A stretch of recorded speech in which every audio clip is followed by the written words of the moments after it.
Honorable Adeseko. Ẹ káàsán kú ètò Honorable Adeseko Michael láti ìlú Òṣogbo mo kéjì àbá ká bẹ̀rẹ̀ ìgbìmọ̀ àjọrò tòní kọ́lọ́run ràn wá lọ́wọ́. God bless Nigeria. Àmín. Ẹ ṣé gan-an ni lẹ́yìn àbá láti ẹnu Honorable Jamiu Semiu láti ìlú Ìníṣà tí Honorable Adeseko Michael láti ìlú Òṣogbo kéjì àbá náà ní èmi abẹnugan lè ń bẹ̀rẹ̀ ìjókòó ilé tòní. Ètò yìí tún ti dé o. Ètò ìgbìmọ̀ àjọrò ló tún gorí afẹ́fẹ́. Tọmọdé tàgbà ẹ súnmọ́ bí ẹ jẹ́ ká jọ sọ. Adéyẹmí Ọlábọ̀dé ló sọ wípé ohun abádìjọ́rò gígùn nígùn.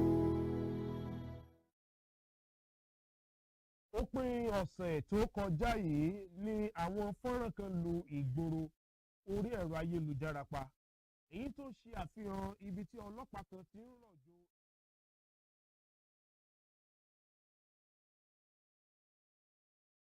Ètò yìí tún ti dé o. Ètò ìgbìmọ̀ àjọrò ló tún gorí afẹ́fẹ́. Tọmọdé tàgbà ẹ súnmọ́ bí ẹ jẹ́ ká jọ sọ.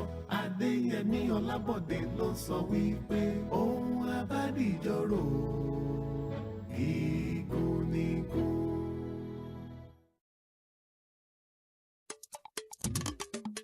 Àbújá ni olú ìlú orílẹ̀-èdè Nàìjíríà lọ́wọ́lọ́wọ́. Ọjọ́ 12 oṣù 12 ọdún 1991 ni wọ́n gbé ibùjókòó agbára Nàìjíríà kúrò nílùú Èkó lọ sílùú Àbújá lásìkò ìṣèjọba ológun ọ̀gágun fẹ̀yìntì Ibrahim Babangida. Ìlú Àbújá ní ìlú kẹjọ tí èrò pọ̀ sí jùlọ nílẹ̀ Nàìjíríà, ó sì jẹ́ ìlú olódi tó wà ní àárín gbùngbùn. Gbogbo àwọn ilé-iṣẹ́ àti àjọ ìjọba kọ̀ọ̀kan ló ní olú ọ́fíìsì wọn nílùú Àbújá, gẹ́gẹ́ bó ṣe jẹ́ pé ibẹ̀ gan ni ibùjókòó agbára ìṣàkóso ilẹ̀ Nàìjíríà. Lọ́dún 2003 ni àjọ Commonwealth gbé ìpàdé wọn wá síbẹ̀. Bẹ́ẹ̀ sì ni àjọ olókoòwò nílẹ̀ adúláwọ̀ ṣe lọ́dún 2014. Kódà lọ́dún 2016 àjọ tó ń rí sí ọ̀rọ̀ àwọn ọmọdé ìyẹn UNESCO gbà á gẹ́gẹ́ bí ibùdó ìkẹ́kọ̀ọ́ wọn. Díẹ̀ lára àwọn ibùdó tó gbajúgbajà nílùú Àbújá ni àpáta agbára Aso Rock, ilé aṣòfin àpapọ̀, ilé aṣojúṣòfin ilẹ̀ yìí, àpáta Zuma Rock, Millennium Park, báńkì àpapọ̀ ilẹ̀ Nàìjíríà CBN, mọ́ṣáláṣí àpapọ̀ àti ibùdó ilé ìjọsìn àpapọ̀ àwọn kìrìsìtẹ́nì.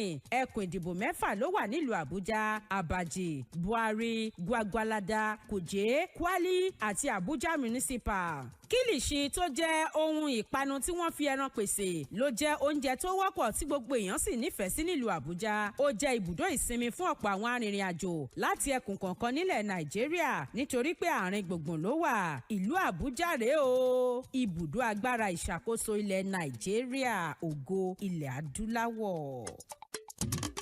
Ètò yìí tún ti dé o. Ètò ìgbìmọ̀ àjọrò ló tún gorí afẹ́fẹ́. Tọmọdé tàgbà ẹ súnmọ́ bí ẹ jẹ́ ká jọ sọ. Adéyẹmí Ọlábọ̀dé ló sọ wípé ohun abádìjọ́rò gígùn nígùn. Ẹ ṣeun ẹ dákun àtọrọ àforíjì fún ìdádúró ráńpẹ́ òun àti bẹ̀rẹ̀ padà nínú ìjókòó ilé ìgbìmọ̀ àjọrò. Òpin ọ̀sẹ̀ tó kọjá yìí ni àwọn fọ́nrán kan lu ìgboro orí ẹ̀rọ ayélujára pa, èyí tó ṣe àfihàn ibi tí ọlọ́pàá kan ti ń rọ̀jò ìgbájú ìgbámú tí kẹ́ríkẹ́rí ń bá ròde lu ọmọ ikọ̀ ààbò ara ẹni láàbò ìlú tá a mọ̀ sí civil defence lágbègbè Elizabeth Housing Estate nílùú Òṣogbo ní ìpínlẹ̀ yìí. Ìròyìn fi yé mi pé ọmọ ikọ̀ civil defence tó ń pèsè ààbò fún àwọn olùgbé estate náà ni wọ́n pe orúkọ rẹ̀ ní Owóẹ̀yẹ. Ó di mímọ̀ pé nígbà tí ikọ̀ ọlọ́pàá wá sí estate náà láti fi páńpẹ́ òfin gbé àwọn èèyàn kan, ní ọmọ ikọ̀ civil defence náà ní òun ò ní gbà kí wọ́n wọlé bí wọn ò bá ti lè pèsè ìwé àṣẹ ìfòfingbéni tá a mọ̀ sí arrest warrant ní ọjọ́ àkọ́kọ́ tí wọ́n wá. Èyí ló jẹ́ kí wọ́n padà dé ní ọjọ́ kejì tí àwọn ti ìwé náà, àmọ́ tí Owóẹ̀yẹ kọ̀ jálẹ̀. Ó ní kí wọ́n jẹ́ kóun bá ọ̀gá òun sọ̀rọ̀ kóun lè gbàṣẹ lọ́wọ́ rẹ̀. Èyí ni ìròyìn fi yé mi pé ó yọrí sí iṣu atayanyan tí àwọn ikọ̀ ọlọ́pàá fi lu ọmọ ikọ̀ civil defence náà lálùbami ẹ̀wà tí wọ́n sì fi ìdí rẹ̀ gúnlẹ̀ sínú àhámọ́. Bó tilẹ̀ jẹ́ pé ìjọba ìpínlẹ̀ Ọ̀ṣun ti pe ìpàdé tí àwọn ọ̀gá níléeṣẹ́ ọlọ́pàá ilẹ̀ yìí sì ti pàṣẹ kí ìwádìí ó wáyé nípa ìṣẹ̀lẹ̀ náà láti rí i pé eégún irúfẹ́ ìṣẹ̀lẹ̀ yìí ò tún ṣẹ́ mọ́ ní ìpínlẹ̀ Ọ̀ṣun. Àmọ́ látìgbà tí fọ́nrán ìṣẹ̀lẹ̀ yìí ti lùgbòrò pa ní ọ̀pọ̀lọpọ̀ òǹwòye àti ọ̀gọ̀rọ̀ olùgbé ìpínlẹ̀ yìí ti ń kọ àhìn. Fọ́nrán náà ni ẹ ń wò ní ojú móhùnmáwòrán yìí o. Ẹ jẹ́ gbìyànjú ká gbọ́ ọ̀rọ̀ tó ń jáde látara fọ́nrán náà kó tó di pé a tẹ̀síwájú nínú ìjókòó ilé ìgbìmọ̀ àjọrò.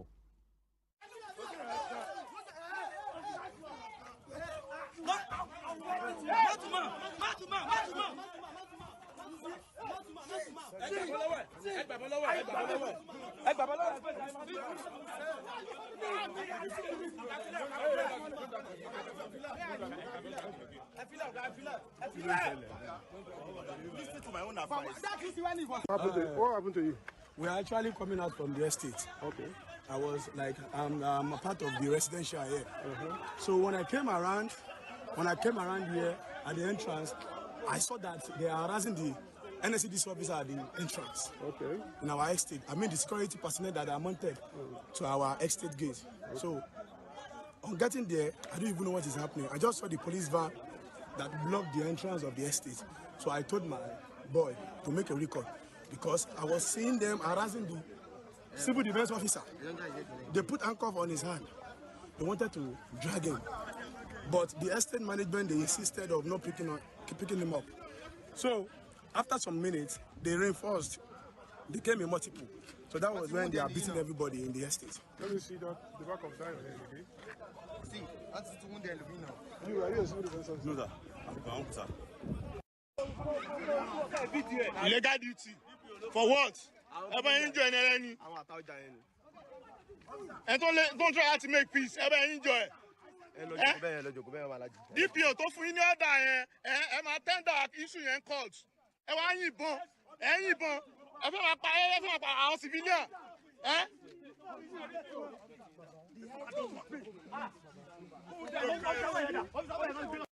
When they fight man to man, they were beating him here, only 10 of them on one person.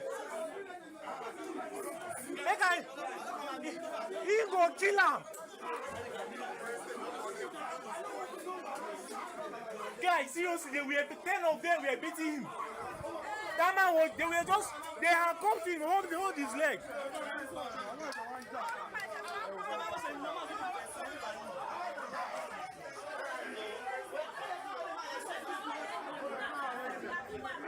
Ti wò òun lẹ ti wò tẹ́ ẹ rí bó ṣe ń lọ. Ẹ̀yin honorable wa ẹ̀yin náà ti rí ohun tó ṣẹlẹ̀ nínú fọ́nrán yìí. À ń rántí pé kì í ṣe òní kì í ṣe àná tíròyìn ti máa ń gbé nípa kí àwọn ikọ̀ elétò ààbò ó máa ṣe àkọlù sí ara wọn, kí ikọ̀ elétò ààbò kan ó máa gbéná wojú ikọ̀ elétò ààbò míì. Bí àwọn ọmọ ológun ṣe ń ṣe àkọlù sí ọlọ́pàá níbìkan ni àwọn ọlọ́pàá àti àwọn ikọ̀ NSCDC ń gbé pẹ́rẹ́gì ìjà kaná níbòmíì. Èyí ni ọ̀pọ̀lọpọ̀ òǹwòye fi ń béèrè pé kí gan ló máa ń fa ìtàpóró gan láàrin àwọn lájọ-lájọ elétò ààbò lórílẹ̀‐èdè Nàìjíríà tí wọ́n sì ń sọ pé irú àrokò wo gan lèyí ń pa fún ọ̀rọ̀ ètò ààbò ní orílẹ̀‐èdè Nàìjíríà.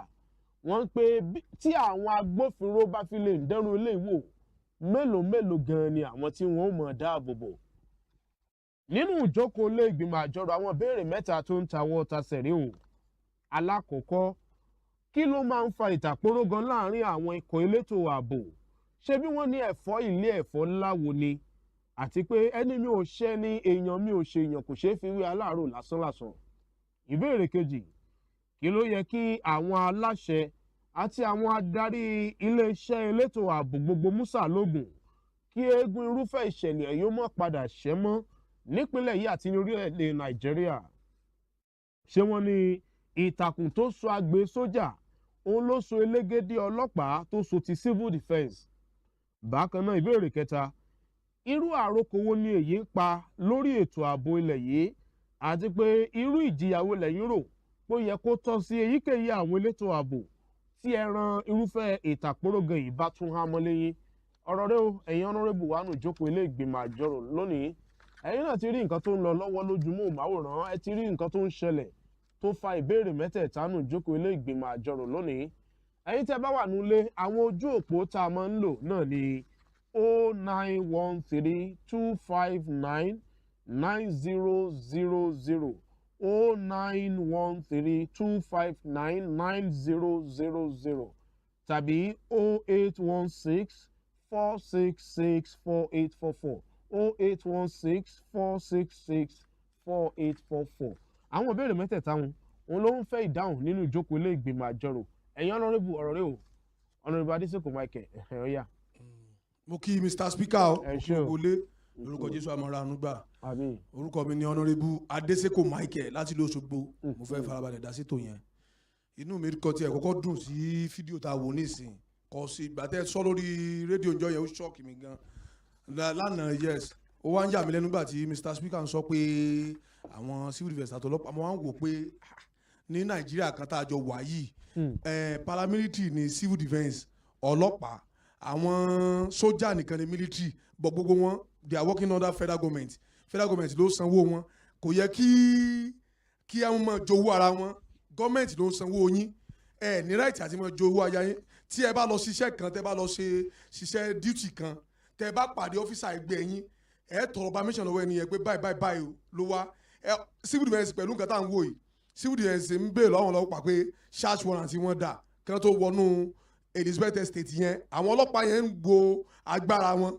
páwọn ju civil defence lọ kò dẹ̀ kó rí bẹ́ẹ̀ federal government ló fún wọn lágbára federal government ló fọlọ́pàá federal government ló fún civil defence ó yẹ kẹ́ ẹ fàyè gbára yín ni pé báyìí ni o kẹ́ ẹ fi ogun ètò tó kán dẹ̀ wọlé síbẹ̀ ẹ wá ń bára yín jà láì ṣe tọ́ọ̀gì àwọn tọ́ọ̀gì ló máa ń jà báyẹn náà ẹni tá a bá pè ní officer of the law tó wà educated kò yẹ kó máa ṣe báyẹn mo kàn fẹ́ rọ àwọn ìjọba wa ní kí wọ́n fáwọn officers yẹn ní orientation kí bí ọ̀rọ̀ tí honorable kan sọ ní last week yẹn lánàá yẹn kí civil defence mọṣẹ́ rẹ̀ kọ́lọ́pàá mọṣẹ́ rẹ̀ kí sójà kọ́níkálukú mọṣẹ́ wọn immigration officer mọṣẹ́ tiwọn so kò ní mọ̀ sí jà so àwọn méjèèjì òbí lọ́mọ bára wọn jà kí láwọn bloody civilian fẹ́ mọ̀ ṣe tí ẹ bá dá àwọn ọ́fíìsà ẹgbẹ́ wọn ẹ wá ń yọ̀bọ̀ ẹ wá ń jana yín níbọn àwọn civilian tó tún wá ń là yín kẹ́ tó là nǹkan mọ́ lórí ó dùn mí gan ẹni tí mo tẹ̀tẹ̀ là nǹkan mọ́ lórí yẹn dírẹ̀ ẹni tí mo mọ̀ dáadáa ni mo mọ̀ dáadáa lóṣogbo bọ̀ ó dùn mí gan kí àwọn federal government kan bá wá nǹkan ṣe sí God bless Nigeria.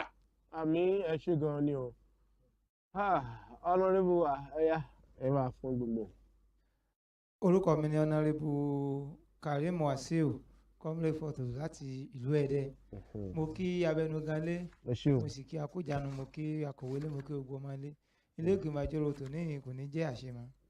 mo ní ọ̀rọ̀ tẹ́ni adásí lónìí ọ̀rọ̀ tí ó dunni gbáà ni pé kò yẹ kó rí bẹ́ẹ̀ ẹni tá bá ń pè ní agbófinró kálukú ti mọ díùtì iṣẹ́ tó dì mú kò yẹ kó á jẹ́ pé irú wọn ló yẹ ká máa bára wọn jà ó di ká máa fọ́ra wa ní ìbọn lórí ká máa gbára wa lójú kò yẹ kó rí bẹ́ẹ̀ nítorí dẹ̀ máa kọ̀ sí ìjà ni pé ìwọ jù mí ò jù ọ́ àkọ́kọ́ ní tí máa kọ̀ sí ẹnu wọ́n ní àìfàgbàfẹ́ nìkan kò lè jà yóò gún irú ní báwọn ọlọ́pàá yẹn ṣe débẹ̀ ó yẹ ká kọ́kọ́ gbọ́ ohun tútù pé kí ló fa tá fi fẹ́ wọlé ó yẹ ká ní sùúrù ká jẹ́ gbọ́rọ̀ ẹnu ẹ̀ ká sọ tán bá wà ní tó ṣẹlẹ̀ ni pé bíbẹ̀ la fẹ́ wọ̀ kó tó di pé mọ́tò wa fa wàhálà ṣùgbọ́n à ń kó gbàjú bòyàn à ń fọ́ra ẹni létí kò yẹ kó rí bẹ́ẹ̀ àwọn tó tún wá dá sí ládùúgbò pé kí ni tí ń ṣẹlẹ̀ láàrin gbogbo wọn ló tún wá forí kó àbí wọ́n ní àìgbélé ẹni ká fojú kẹ́bọ tó yẹ kó rí bẹ́ẹ̀ ni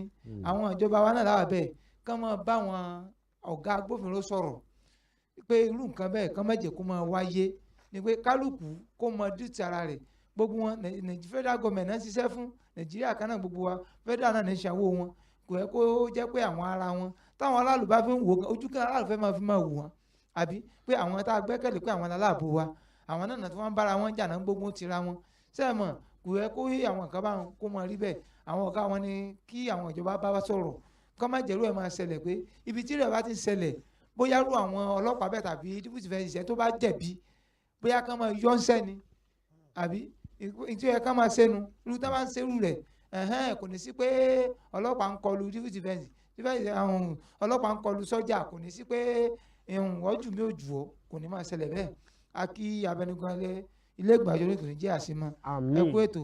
ẹ ṣe gan-an ni o honourable Jamiu Semi ọ̀yà. mo kí abẹnugan lílẹ̀ kan sí mo sì kí akójanu ilé mo sì kí akọ̀wé ilé náà ilé ìgbìmọ̀ àjọrò olóòní jẹ́ ó dàrú o. èmi ni honourable comrade Jamiu Semiu láti ìlú Ìnísà tí mo ń sojú Odò Ọ̀tìn South àti Ọlọ́ndà lápapọ̀ local government tí mo tún jẹ́ mọ́mọ́ àgbà fún gbogbo ilé ìgbìmọ̀ àjọrò yìí pátápátá. abẹnugan lé ọ̀rọ̀ tẹ́ mú wá lónìí ọ̀rọ̀ tí ó dunni púpọ̀ ni torí tí mo bá tiẹ̀ wo nígbà tá a wà ń jókòó lé lánàá ara tiẹ̀ jó mi nígbà mo ń nawọ́ sókè tí wọn ò pè mí ní àná nígbà tá a wà nínú ìjókòó ó ká mi lára ṣùgbọ́n ní òní ṣe rí bí mo ṣe ń wo fọ́nrán yìí n tó dùnyàn ni torí wípé n tá a bá ti pè ní agbófinró ó yẹ kí ẹ̀kọ́ ó wà ń bẹ̀.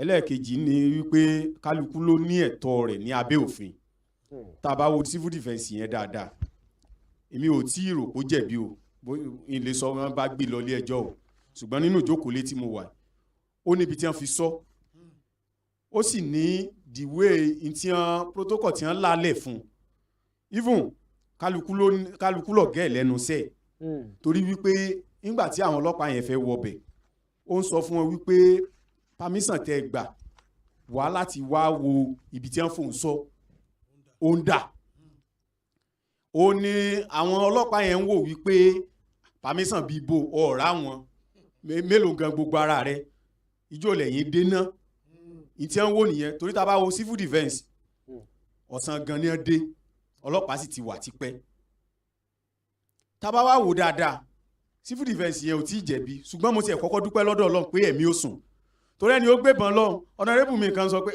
tó bá jó ni irú bọn ẹ̀mí ò lọ bí nǹkan míì bá tiẹ̀ fẹ́ ṣẹlẹ̀ ẹ̀mí ò tó gbébọn lọ́wọ́ àwọn kò bẹ̀rù bọn tẹ́nìkan bá yìnbọn nù wọn yẹn ìbọn bẹ lọ́wọ́ ara gbogbo wọn. ẹ tiẹ̀ pé tó bá lọ bára àta. tàbí tó lọ bára àta kí ni wọ́n fẹ́ máa sọ pẹ̀lú bọn láì ṣe tọ́ọ̀gì èmi ó in tó kàn ṣẹlẹ̀ ni wípé orílẹ̀-èdè yìí ti di ìdàkejì torí wípé nígbà kan tí a bá ń lọ rìn àjò tọ́lọ́pàá náà bá tẹ̀lé wa tàbá gbófinró kan bá tẹ̀lé wa a máa fẹ́ dẹ́fà inú rẹ̀ máa ń dùn ní wípé òun ó gbé síwájú láti máa fi ẹskísì ara rẹ̀ gbogbo bí tí ó bá ń lọ ọkàn àwa tá a jérò tá a wà lẹ́yìn ọkàn wa máa balẹ̀ pé agbófinró kan ti wà wájú tó jẹ́ wípé kò sí agbófinró kan tí ó dà láàmú nígbà yẹn níjọ́ àná ni o níjọ́ àná àwọn tí wọ́n máa ń ṣe àwọn kọ́pà wa tí wọ́n máa ń ṣèjọba yẹn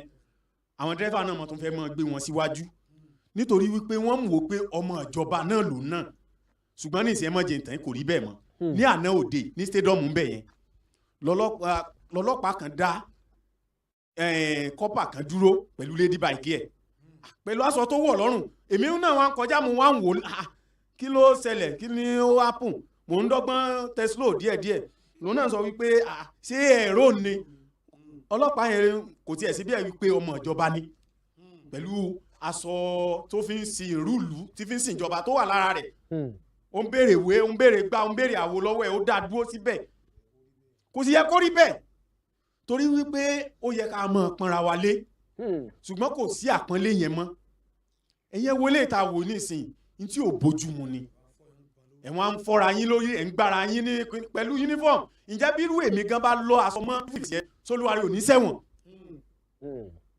dèpòdépò ọlọ́pàá yẹn ọ̀hún á ń lọ aṣọ ìjọba ìwọ́ tó mòfin ọ̀hún lọ mọ́ lọ́rùn tí ó sì yẹ kó rí bẹ́ẹ̀ láì ṣe tọ́ọ̀gì èmi ó kàn rọ àwọn ìjọba àwọn tí yẹn bá fẹ́ máa gbà fún pé ìwọ ló máa gbófinró ìwọ ló máa sọ wa o ó yẹ ká máa tẹ́sítì wọn dáadáa torí wípé ìdọ́lọ́pàá yẹn lẹ́bi o ṣùgbọ́n tèmi ń wò ní tí àwọn ọlọ́pàá yẹn sì kò dáa mo wá kí gómìnà pínlẹ̀ Ọ̀ṣun pẹ̀lú ní tí wọ́n sọ lẹ́ àná yẹn pé àwọn ó ṣègbésẹ̀ lé lórí mo wá fẹ́ kí wọ́n ó ṣègbésẹ̀ lé lórí torí wípé tírú nǹkan báyìí bá ń wáyé púpọ̀ nǹkan mi ò mọ̀ ṣẹlẹ̀ nínú rẹ̀ náà láti rí ọlọ́pàá tó yìnbọn mádájọ́ ń jó ní o ní on 25 ọ̀rọ̀ ìpọ́dún tó lọ ni bí upper ones ni tí agbó tí sọ́jà adájọ́ yẹn tó sì kú tí ó sì yẹ kó rí bẹ́ẹ̀ ó yẹ kí a máa bọ̀wọ̀ fúnra wa àkọ́kọ́ ni wípé gbogbo ẹ ti dàpọ̀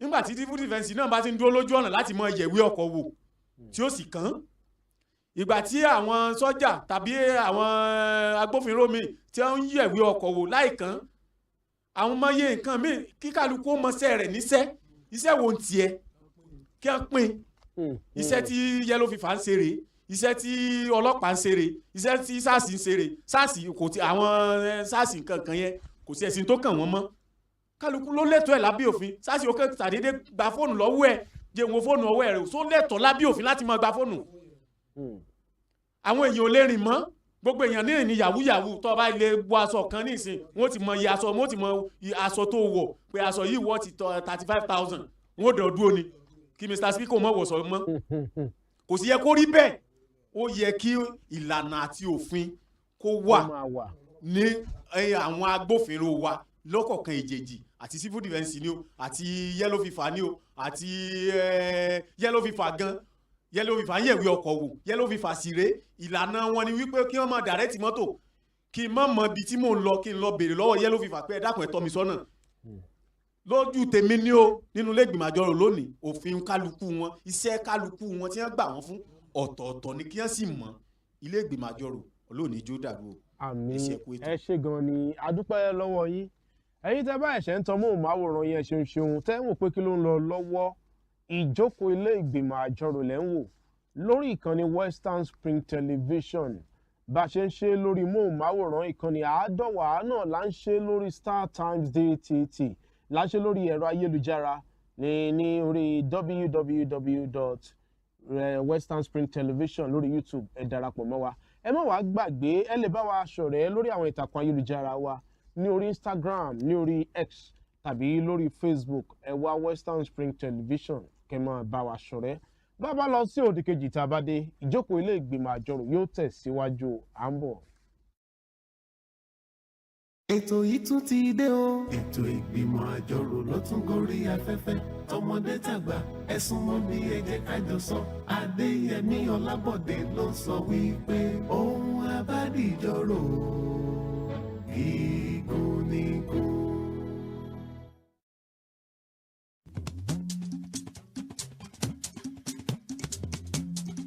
gbẹ̀bìrò kílẹ̀mọ̀ dàwòrò kọ́ọ̀dẹ́ má dìbò sí. bá ṣe gbé ètò yìí kalẹ̀ láti lè jẹ́ kóníkálukú fi ṣe òdiwọ̀n ìdílé wọn. òtítọ́ ọbẹ̀ ni pé kò sí ìdílé kan tí ò ní ìpèníjà àti ẹ̀. ṣùgbọ́n àtẹ́lẹwọ́ ẹni la fi ń tún ẹni ṣe.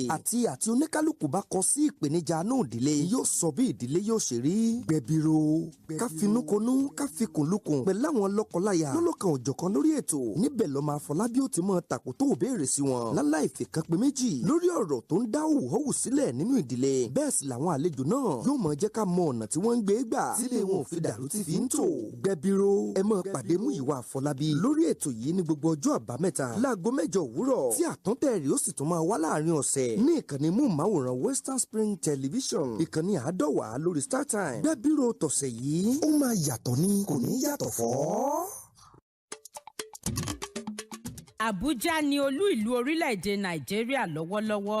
Ọjọ́ 12 oṣù 12 ọdún 1991 ni wọ́n gbé ibùjókòó agbára Nàìjíríà kúrò nílùú Èkó lọ sílùú Àbújá lásìkò ìṣèjọba ológun ọ̀gágun fẹ̀yìntì Ibrahim Babangida. Ìlú Àbújá ni ìlú kẹjọ tí èrò pọ̀ sí jùlọ nílẹ̀ Nàìjíríà. Ó sì jẹ́ ìlú olódi tó wà ní àárín gbùngbùn. Gbogbo àwọn ilé-iṣẹ́ àti àjọ ìjọba kọ̀ọ̀kan ló ní olú ọ́fíìsì wọn nílùú Àbújá. Gẹ́gẹ́ bó ṣe jẹ́ pé ibẹ̀ gan ni ibùjókòó agbára ìṣàkóso ilẹ̀ Nàìjíríà. Lọ́dún 2003 ni àjọ Commonwealth gbé ìpàdé wọn wá síbẹ̀. Bẹ́ẹ̀ sì ni àjọ olókoòwò nílẹ̀ adúláwọ̀ ṣe lọ́dún 2014 kódà lọ́dún 2016. Àjọ tó ń rí sí ọ̀rọ̀ àwọn ọmọdé ìyẹn UNESCO gbà á gẹ́gẹ́ bí ibùdó ìkẹ́kọ̀ọ́ wọn. Díẹ̀ lára àwọn ibùdó tó gbajúgbajà nílùú Àbújá ni àpáta agbára Aso Rock, ilé aṣòfin àpapọ̀, ilé aṣojúṣòfin ilẹ̀ yìí, àpáta Zuma Rock, Millennium Park, báńkì àpapọ̀ ilẹ̀ Nàìjíríà CBN, mọ́ṣáláṣí àpapọ̀ àti ibùdó ilé ìjọsìn àpapọ̀ àwọn kìrìsìtẹ́nì.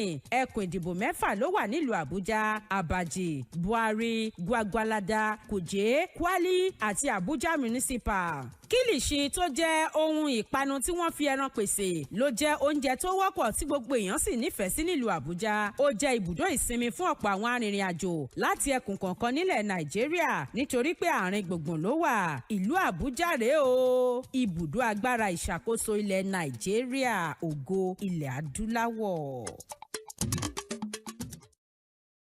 gbẹ́gun ò bá jáde mọ̀rìnwó la kọ́kọ́ rí. ó gẹ níwájú ìjó ẹsẹ̀ katakata ní síwájú rìn bẹ́ẹ̀ bá ti ń gbúrò wa a tún ti dé náà nù. ẹ káàbọ̀ sórí ètò Owambe Unlimited pẹ̀lú èmi ọmọ ìpínlẹ̀ ọ̀rẹ́ yín Sùlí àti tẹ̀túmọ̀ sí mo rẹ́ni kejì. ẹ lè pè mí ní Sùsù tó bá wẹ̀ lómi a sọ pé ìyálòdì àríyá gbogbo orúkọ tẹ́ ẹ bá pè mí kò sí èyí tí mi ò ní jẹ yín. ẹ farabalẹ̀ kẹ́ ẹ máa gbádùn ètò Owambe Unlimited lórí ìkànnì West Television nìkan ní 190 ibẹ̀ Owambe Unlimited ń bọ̀ wá ẹ fàpùrẹ̀ tẹ̀dí kẹ́ ẹ máa gbádùn ètò àríyá wa. Wọ́n sọ fún yín pé ẹ máa wo Owambe Unlimited lórí Western Spring Television.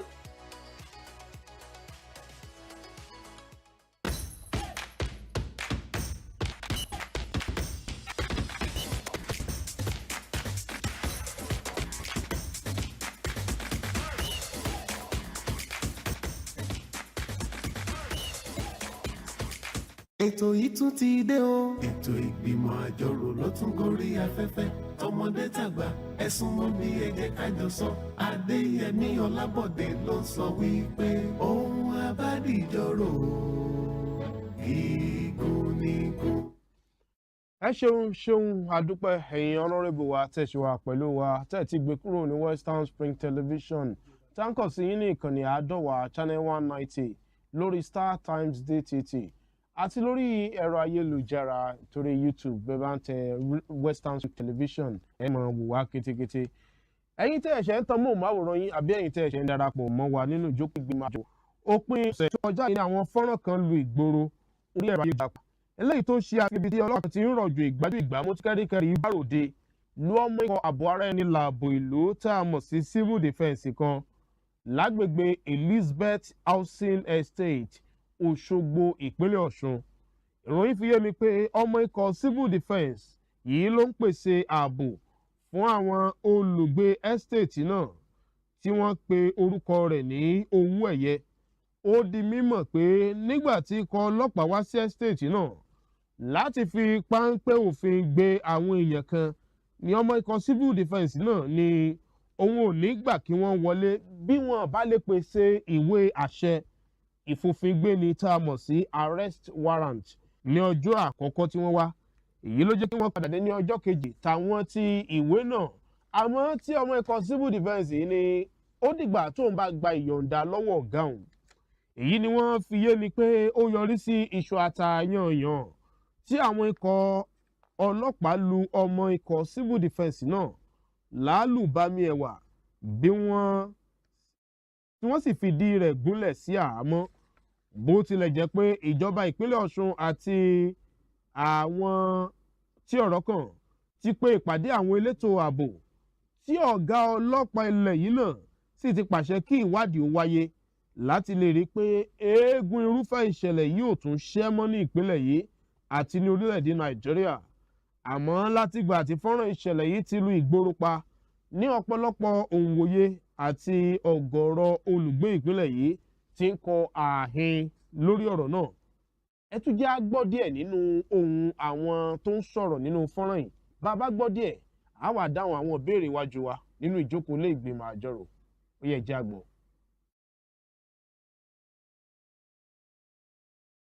What happened to you? We're actually coming out from the estate. Okay. I was like, I'm a part of the residential here.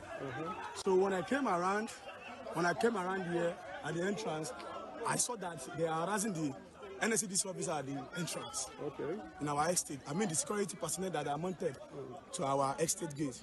So on getting there, I don't even know what is happening. I just saw the police van that blocked the entrance of the estate. So I told my boy to make a record because I was seeing them harassing the civil defense officer. They put handcuff on his hand. They wanted to drag him. But the estate management, they insisted of not picking him up. So after some minutes, they reinforced. They came in multiple. So that was when they are beating everybody in the estate. Let me see that the back of that again. See, that's the one there now. You are you a civil defense officer? No, sir.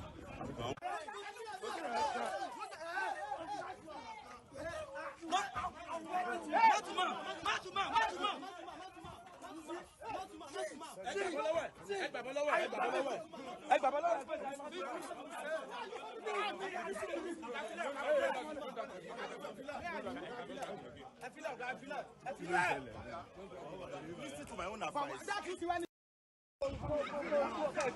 Legal duty. For what? Ebe enjoy any. And don't try to make peace. Ebe enjoy. Àwọn rántí pé kì í ṣe òní tí kì í ṣe àná tí àwọn elétò ààbò ti máa ń gbéná wojú ara wọn. Kí àwọn elétò ààbò kan máa gbéná wojú ikọ̀ elétò ààbò míì. Bí àwọn ọmọ ológun ṣe ń ṣe àkọlù sí ọlọ́pàá níbìkan ni àwọn ọlọ́pàá àti àwọn NSCDC ìyẹn civil defence náà ń gbéná wojú ara wọn láwọn apá abòmíì. Èyí ni ọ̀pọ̀lọpọ̀ òun fi ń béèrè pé kí ló ń fa ìtàkùrọ̀ gan láàrin àwọn lájọlájọ àti ikọ̀ elétò ààbò ní orílẹ̀-èdè yìí tí wọ́n sì sọ pé irú àròkù wo ni eléyìí ń pa lórí ọ̀rọ̀ ètò ààbò àwọn èèyàn àwùjọ tí wọ́n ń dáàbò bò gan. Ìbéèrè àkọ́kọ́, kí ló ń fa ìtàkùrọ̀ gan láàrin àwọn ikọ̀ elétò ààbò? Ṣé bí wọ́n ní ẹ̀fọ́ ilé ẹ̀fọ́ láwo bẹ́ẹ̀ sì rèé ẹni mi ò ṣẹ́ ní èèyàn mi ò ṣe èèyàn kò ṣeé fi wé aláàárò lásánlàsàn.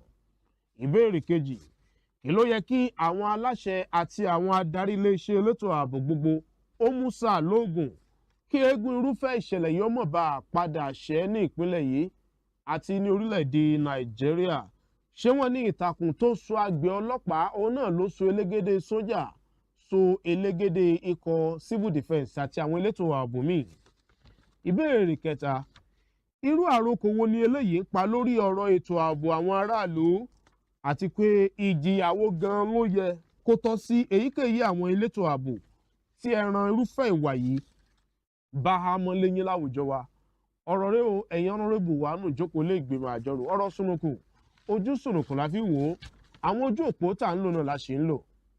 Ó dà ẹ jẹ́ kí a wo ọ̀nàrẹ́bù tó wà ní ojú ìlà náà. Hello. Honourable Speaker. Ẹ kú ìrọ̀lẹ́ o. Honourable Táíwò Àtá Iléjìrẹ́ ni láti ìlú Ẹdẹ. Ọ̀rọ̀ tẹ ní kápẹ́ pẹ̀lú yìí ọ̀rọ̀ gidi ni. Tẹ́ rí àwọn agbófinró wa látòrí àwọn civil defence, àwọn ọlọ́pàá, àwọn àmì, gbogbo àwọn tó já agbófinró pátápátá lórílẹ̀‐èdè yìí, ó yẹ kí wọ́n fìmọ̀ ṣọ̀kan. Gbogbo wọn ìjọba ni wọ́n ṣiṣẹ́ fún. Ọ̀wá yẹ kó jẹ́ pé ní èmi mo jù ọ́ ìwọ ló jù mí, ó wà láàrin ara wọn. Tó bá ti jẹ́ pé ní bọ́yá ìwọ ló jù mí èmi ló mo jù ọ́, ìní wọn bá fi ń ṣe gbogbo tí wọ́n ṣe. Àwọn tá a já ráàlú tá a já agbófinró, a kàn máa mú wọn tí a mọ̀ fi hàn ṣe yẹ̀yẹ́ ni. Nígbà tí ẹnìkan bá wà níbì kan, tí ẹlòmíì lára wọn bá débẹ̀, dandan nìkan pọ́nra wọn lé gẹ́gẹ́ bí agbófinró lórílẹ̀‐èdè Nàìjíríà. Nígbà ẹnìkan bá wá débẹ̀ tẹ́nìkan ṣàbùkù rẹ̀ lójú aráàlú, bóò ni wọ́n ti fẹ́ káràlú náà máa fojú ogun àwọn tí wọ́n já gbófinró. Èmi kàn gba gbogbo wọn nímọ̀ràn, kò yẹ kó wọ́n máa yẹpẹrẹ ara wọn.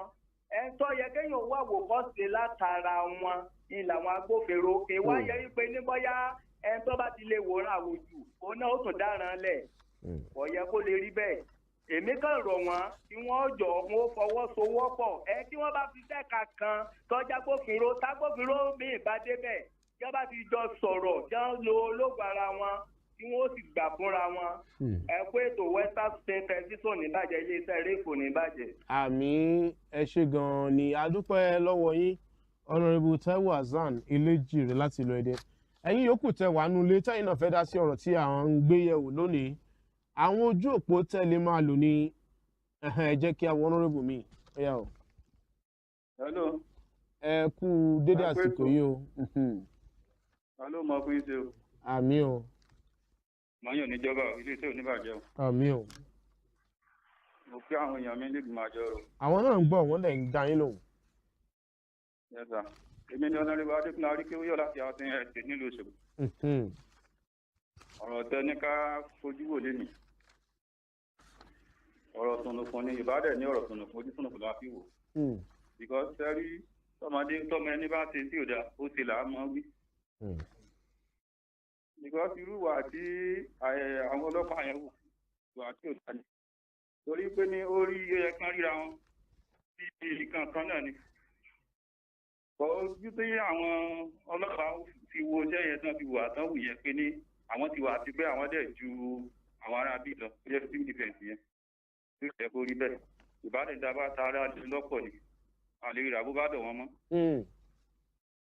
so ìwà tí ò dá ni wọ́n hù ó wáyà mẹ́nu pé ní ẹ̀rí pé àwọn ará àbígbọ̀n tá a bá ní sùn pẹ̀lú àwọn ọlọ́pàá yàrá bá wù bàbá tá a jọ mi lára wa jà kankan á mọ̀ wá pé ní àkílẹ̀ tá a fẹjọ́ sùn ìkankan ìkàtà sí ìbòfin mú kankan tó wá sí àwa lẹ́nu pé ní ẹni tó tún já gbòmìn lónìí náà tún wá tún tẹ̀ tó fi yìí tí ò lè yẹ kó máa rí bẹ́ẹ̀ tó torí ìdí èyí ìfẹ́ dẹ̀ túbọ̀ mú tó torí ìdí èyí yẹ kí wọ́n mọ lò fẹ́ láàrin ara wọn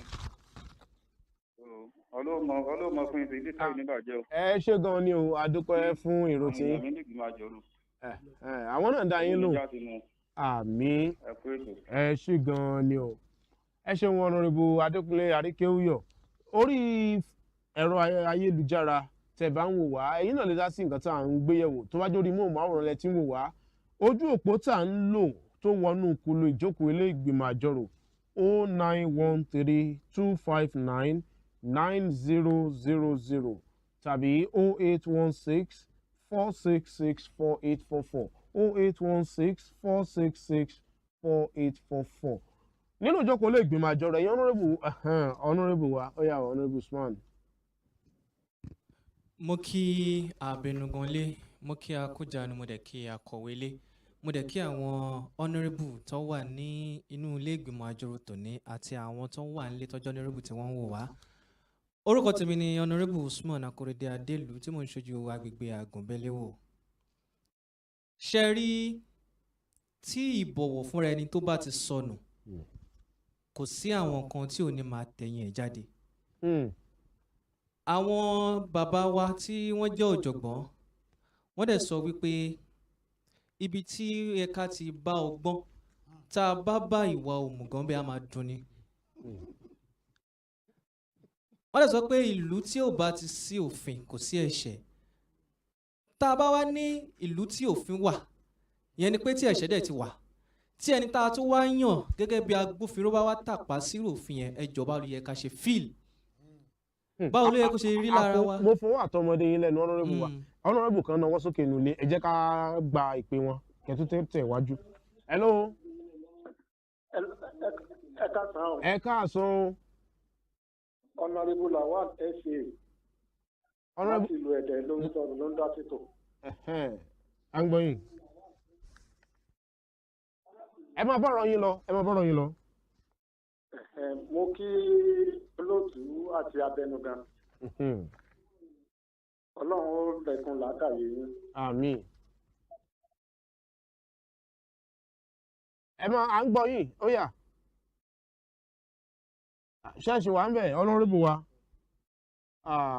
ẹ má bínú ẹ má bínú. tẹ́ bá ń wò wá ẹ̀yin náà lè padà náwó sókè ibikíbi tẹ́ bá wà láti lè fi dá sí ohun tá à ń gbé yẹ̀wò. ó yá ẹ tẹ̀wájú Honourable Usman.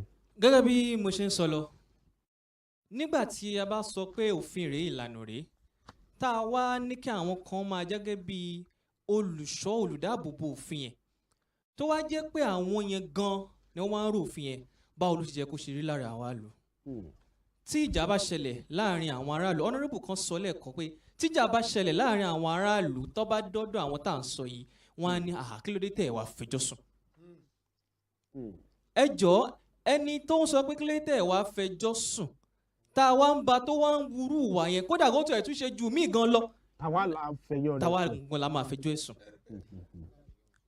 ó dàbí bí ká sọ pé pásítọ̀ àbí àfà tó ń wàásù nǹkan tí òun ò ṣe nǹkan tó ń wàásù ni. ìyẹn wá mú mi padà sí nǹkan tí mo fi bẹ̀rẹ̀ ọ̀rọ̀ mi pé tí ọ̀wọ̀ bá ti sí láàrin ara wa irú àwọn irúfẹ́ ìwà báyìí ló máa ṣẹlẹ̀.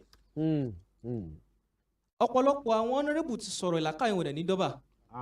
tá a bá ní àwò àṣèdájọ́ ọ̀rọ̀ o ṣùgbọ́n tá a bá ní àwò bó ṣe yẹ ká fojú wò pẹ̀lú ìlàkàyè ọmọ èdè èèyàn ìlàkàyè wa sọ fún wa pé ohun tó ṣẹlẹ̀ ni pé ìjà èmi jù ọ́ ìwọ jù ọ́ ni. kò sí pé àṣèdájọ́ o ìyẹn wà lọ́dọ̀ àwọn adájọ́ tó bá délé ẹjọ́ ṣùgbọ́n ìlàkàyè ọmọ èèyàn ó ṣàfihàn wípé ìjà èmi jù ọ́ ìwọ jù mí ohun lọ̀rọ̀ tó ṣẹlẹ̀ yìí. tá a bá dé wo bí ọ̀rọ̀ yẹn ṣe jẹ́ torí ìròyìn yìí ìgbà tó jáde èmi kà ìjọ tó jáde gangan mo kà ròyìn yẹn ṣùgbọ́n fọ́nrán yìí mo ṣe ń fúngbà àkọ́kọ́ ni ìgbà tó wọ́n wo fọ́nrán yìí ó tún wá ń bà mí nínú jẹ́ ju ohun tí mo tẹ̀ tó kà lọ ìgbà tẹ́ ẹ débẹ̀ ṣọ́bọ́ níyìn ò kí ń kéré nídìí nǹkan ẹ̀ ni wọ́n fi ṣe olùṣọ́ ibì kan ni ẹ̀tọ́ ẹ̀ ní láti béèrè pé ó dẹ̀ fẹ́ wá ṣiṣẹ́ yín ìwé ẹ̀rí àṣẹ afẹ́ wá mú yàn bíbẹ̀ dà ẹ̀tọ́ ẹ̀ ní ìgbà tẹ́ wá lọ tẹ́ wá padà dé ó tún wá ní ẹ jẹ́ ń bá ọ̀gá mi sọ̀rọ̀ ẹjọ́ ṣó ti jẹ̀bi ọ̀rọ̀ ni kò tí ì sọjú o ní èròǹgbà tèmi kò tí ì sọjú ṣùgbọ́n ohun tó yẹ káwọn wá ṣe ni pé kí wọ́n fi ẹ̀sọ̀ kọ́dẹ̀ fegun òtòlótò ìtọ́jú àti wá fi bàjẹ́ pátápátá àwọn aráàlú wọ́n tún ń ṣe wọ́n léṣe ṣebí fọ́nrán la wò yẹn ìkan ń pọ̀jẹ̀ lẹ́nu ìkan ń ṣẹ̀jẹ̀ lórí àròkòwò ni wọ́n ń pa fún àwọn ará ìlú gẹ́gẹ́ bí agbófinró èròǹgbà tèmi rèé kí àwọn ìjọba ọ̀rọ̀ pé ṣẹ́rí òní nàìjíríà tá a bá fẹ́ bára wa sòótọ́ ọ̀rọ̀ pé báyìí ẹja ṣe báyìí ẹja ṣe báyìí àwọn ẹlòmíín inú wa alétílápá ni wá tí ẹ̀wọ̀n báyìí tí ìfẹ́ ẹlòmíín jófin kí n mọ̀ lọ́rùn ẹ mọ̀ pé ọ̀rọ̀ yìí ẹ má bínú abẹnugan o torí bọ́ọ̀rọ̀ ẹ̀ ṣe ń ka mi lára ni mo ṣe ń sọ o ṣe rí ọ̀rọ̀ pé lẹ́nìí àwọn ọmọ ológun àtọlọ́pàá ọ̀la àwọn ọlọ́pàá àtàwọn kan àtúnla àwọn ó ti ń pọ̀ jù láwọn tá a sọ pé ẹ̀ṣọ́ aláàbò kọ́ máa ṣe ààbò lórí wa kí ìjọba gbé ìgbésẹ̀ pé ẹni tá a bá tún ká gẹ́gẹ́ bí agbófinró àbọ̀mọ ológun o tó di pé wọ́n wá kojú ìjà kọra wọn ìgbésẹ̀ báyìí la máa ṣe kó wà nínú òfin ìyẹn gangan lèmi gẹ́gẹ́ bí ohun tó lè mú òpin dé bá ìṣẹ̀lẹ̀ tó ń ṣẹlẹ̀ yìí ẹ ṣe gan. ẹ ṣe gan ni honourable ẹ ṣe gbogbo ẹ̀yin ọmọ ilé ìgbìmọ̀ àjọrò adúpẹ́ gidigidi ṣé ọ̀hún lẹ́ni ẹ̀yin ẹ jẹ́ kí a gbọ́ ìwòye tí ó yá ìkànnì kẹ́ bá wa gbóhùn sókè káwọn ará lè gbọ́ àwọn èèyàn gbọ́ yín o. ọ̀dà ẹ bá wọn gbohùngbohùn yín bóyá. a kí gbogbo ìgbìmọ̀ ilé ìgbìmọ̀ àjọrò. mọ bọ́rọ̀ yín lọ bá wọn. Karim Rasheed láti ìlú Ẹdẹ. àmì ìṣàn tèmi lórí tó ṣẹlẹ̀ yẹ ó yàtọ̀ fún gbogbo tí àwọn èèyàn mi fún wò látàárọ̀. ó yẹ ìjà gbọ́ ìwòye tí. tó sì fi yàtọ̀ ni pé èmi jù ọ́ èmi ò jù ọ́ mo bìlíìfù pé kíní ẹ̀ ti ń ṣẹlẹ̀ ti pẹ́ gan ní Nàìjíríà wáyé ẹ wo orun tó ṣẹlẹ̀ ní last week pẹ̀lú máa honourable kan pẹ̀lú máa nǹkan tó sọ pé ó fẹ́ bá òun gbé ẹrù èmi jù ọ́ ẹ rí i pé ó lo agbára lórí máa yẹn awakọ̀ taxi títún fi ń sọ pé ọ̀gá yín gan ọlọ́pàá gan lọ pè é ẹ rí i pé gbogbo tó dákọ̀ ọlọ́pàá lọ̀rọ̀ ẹ fi lágbára tó bá yẹ pé kò dákọ̀ ọlọ́pàá sí i kò sí tí wọ́n ṣe sí i ó bìlífù pé ipò tó ń wà kò síbi tó ń lè lo agbára sí pé tó máa sì tàtẹ̀gbé ni mo dẹ̀ bìlífù pé Hausa country bá ní tó ṣẹlẹ̀ tó ti ṣẹlẹ̀ máa yóò lo ẹ̀wọ̀n rẹ̀ yóò ní máa ti tọ̀sùn yín ni o tọ́lọ́pàá yẹn yóò lo ẹ̀wọ̀n rẹ̀ tó bá yẹ pé ìlú òyìnbó ni tàkútàkù sí South Africa gan bẹ̀ àmọ́ Nàìjíríà wà yìí agbára lórí agbára ni kò dẹ̀ sẹ́nìkan tó fẹ́ bọ̀wọ̀ fófin síbáwọn tán pè mẹ́ńtọ̀ nu àwòkọ́sí wọn náà lára ló mọ̀ wò pé bọ́lọ́pàá bá ti débi nǹkan yìí àgbà pé kíní yìí ó ti sẹ́tù àwọn ganan tó jẹ́ domestic violence àbẹ́ẹ̀dẹ́ báwọn bí Nàìjíríà bá sì ń lọ báyìí Ọlọ́run nìkan ló lè tó Ọlọ́run nìkan ló lè tó àbẹ́ẹ̀dẹ́ báwọn Ọlọ́run nìkan ló lè tó lẹ́yìn Ọlọ́run ètò rí pé ẹnìkan lè tó lẹ́yìn Ọlọ́run náà tó lè tó lọ́ bá gbé délé ẹjọ́ bó ṣe wà yẹn mo nígbà pé àwọn ọ̀gá rẹ̀ náà ó dá sí i kò dẹ̀ yẹ kán dá sí i ju pé kán fi òfin tó ọ̀rọ̀ lọ ẹ ṣe gan ni ìgbìmọ̀ ilé ìgbìmọ̀ àjọrò kò ní dàrú. àmín ẹ ṣeun àti di kò mú òkú ọ̀rọ̀ yín àti dì mú nínú ìjókòó ilé ìgbìmọ̀ àjọrò lónìí ẹ jẹ́ kí honourable wa kan bá wa dá àbá kí a so ìjókòó ilé rọ̀ lẹ́yìn àbá àkọ́kọ́ kí honourable míì bá wa kéjì àbá náà honourable Adeseko Michael ẹ tiẹ̀ ti gbé gbòǹgbò. ó yá bọ́sọ̀ four buses honourable Adeseko Michael láti ilé Òṣogbo mo dábàá ká parí ìgbìmọ̀ àjọrò yìí ká mú wá sí ká so ìjókòó ilé ìgbìmọ̀ àjọrò the next week kọ́ ló ràn wá lọ́wọ́ God bless Nigeria. àmín ẹ ṣé gan ni o. honourable Karim Wasiu comrade photo láti ìlú Ẹdẹ mo kéjì àbá pé ká mú ìgbìmọ̀ àjọrò tó ní ìwá sí ìparí ayọ̀ àtàláfíà ní wọ́ ọ̀gbàdé.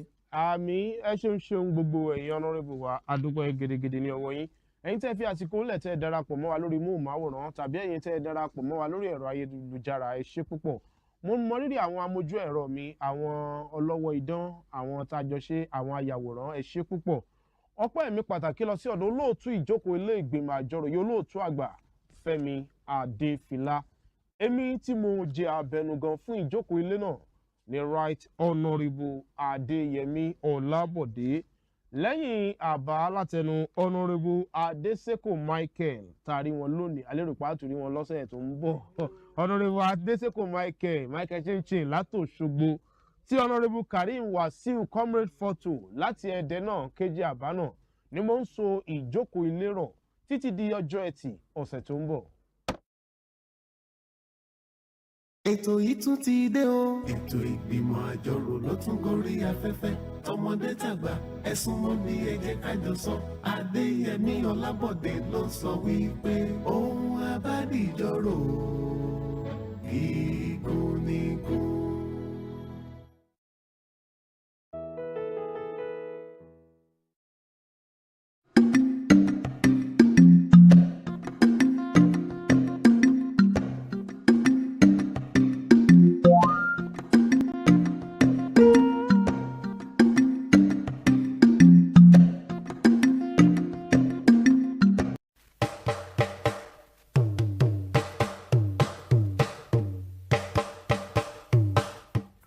Èdè Yorùbá jẹ́ ọ̀kan lára àwọn èdè tí wọ́n ń sọ ní agbègbè Niger Congo. Èdè Yorùbá gbajúgbajà ní àwọn orílẹ̀-èdè tó ń bẹ ní ẹkùn ìwọ̀ oòrùn ilẹ̀ adúláwọ̀. Ó kéré tán, àwọn ènìyàn bíi mílíọ̀nù 14 ló ń sọ èdè Yorùbá lónìí. Ètò akọ́mọlédè ló ń dé sójú ìwòran yín láti iléeṣẹ́ móhùnmáwòrán WSTV ìkànnì 150 channel 190 lórí StarTimes. Yorùbá dùn púpọ̀, Yorùbá ò lè kú, Yorùbá ò lè parun, tiwa làṣà, tiwa lèdè, tiwa nìṣẹ̀ṣe akọ́mọlédè.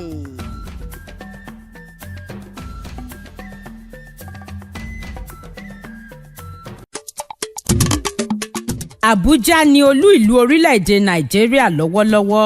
Ọjọ́ 12 oṣù 12 ọdún 1991 ni wọ́n gbé ibùjókòó agbára Nàìjíríà kúrò nílùú Èkó lọ sílùú Àbújá lásìkò ìṣèjọba ológun ọ̀gágun fẹ̀yìntì Ibrahim Babangida. Ìlú Àbújá ní ìlú kẹjọ tí èrò pọ̀ sí jùlọ nílẹ̀ Nàìjíríà, ó sì jẹ́ ìlú olódi tó wà ní àárín gbùngbùn. Gbogbo àwọn ilé-iṣẹ́ àti àjọ ìjọba kọ̀ọ̀kan ló ní olú ọ́fíìsì wọn nílùú Àbújá, gẹ́gẹ́ bó ṣe jẹ́ pé ibẹ̀ gan ni ibùjókòó agbára ìṣàkóso ilẹ̀ Nàìjíríà. Lọ́dún 2003 ni àjọ Commonwealth gbé ìpàdé wọn wá síbẹ̀. Bẹ́ẹ̀ sì ni àjọ olókoòwò nílẹ̀ adúláwọ̀ ṣe lọ́dún 2014, kódà lọ́dún 2016. Àjọ tó ń rí sí ọ̀rọ̀ àwọn ọmọdé ìyẹn UNESCO gbà á gẹ́gẹ́ bí ibùdó ìkẹ́kọ̀ọ́ wọn. Díẹ̀ lára àwọn ibùdó tó gbajúgbajà nílùú Àbújá ni àpáta agbára Aso Rock, ilé aṣòfin àpapọ̀, ilé aṣojúṣòfin ilẹ̀ yìí, àpáta Zuma Rock, Millennium Park, báńkì àpapọ̀ ilẹ̀ Nàìjíríà CBN, mọ́ṣáláṣí àpapọ̀ àti ibùdó ilé ìjọsìn àpapọ̀ àwọn kìrìsìtẹ́nì. Ẹkùn ìdìbò 6 ló wà nílùú Àbújá: Abaji, Buhari, Gwagwalada, Kuje, Kwali àti Abuja Municipal. Kílìṣì tó jẹ́ ohun ìpanu tí wọ́n fi ẹran pèsè ló jẹ́ oúnjẹ tó wọ́pọ̀ tí gbogbo èèyàn sì nífẹ̀ẹ́ sí nílùú Àbújá. Ó jẹ́ ibùdó ìsinmi fún ọ̀pọ̀ àwọn arìnrìn-àjò láti ẹkùn kọ̀ọ̀kan nílẹ̀ Nàìjíríà nítorí pé àárín gbùngbùn ló wà. Ìlú Àbújá rèé o, ibùdó agbára ìṣàkóso ilẹ̀ Nàìjíríà, ògo ilẹ̀ adúláwọ̀.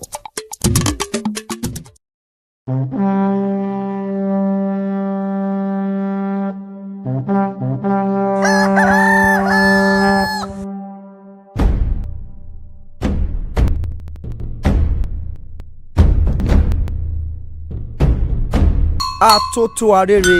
Kò ṣeé má gbọ́ ìròyìn.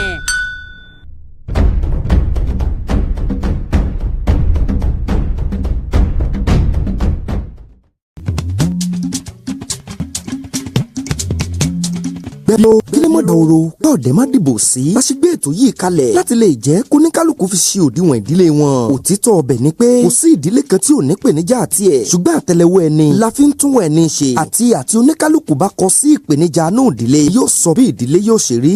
gbẹ̀bìrò ká finúkonú ká fikùnlukùn pẹ̀lú àwọn lọ́kọláya lọ́lọ́kan òjọ̀kan lórí ètò. níbẹ̀ lọ́mọ Afọlábí ó ti mọ tàkótó òbéèrè sí wọn. bí ìrọ̀ tó ń dá òwò sílẹ̀ nínú ìdílé. bẹ́ẹ̀ sì wà náà yọmọ ká mọ̀ fún ẹgbà tí ìdàlú ti fi gbẹ̀bìrò wà bí lórí ètò yìí ní gbọ́jọ́ àbíjọ́ tí àtúntẹ̀rí ó sì tún máa wá láàrin ọ̀sẹ̀ ní ìkànnì móhùnmáwòrán Western Spring Television ìkànnì 100 lórí StarTime. gbẹ̀bìrò tọ̀sẹ̀ yìí ó máa yàtọ̀ ní kò ní yàtọ̀ fọ́.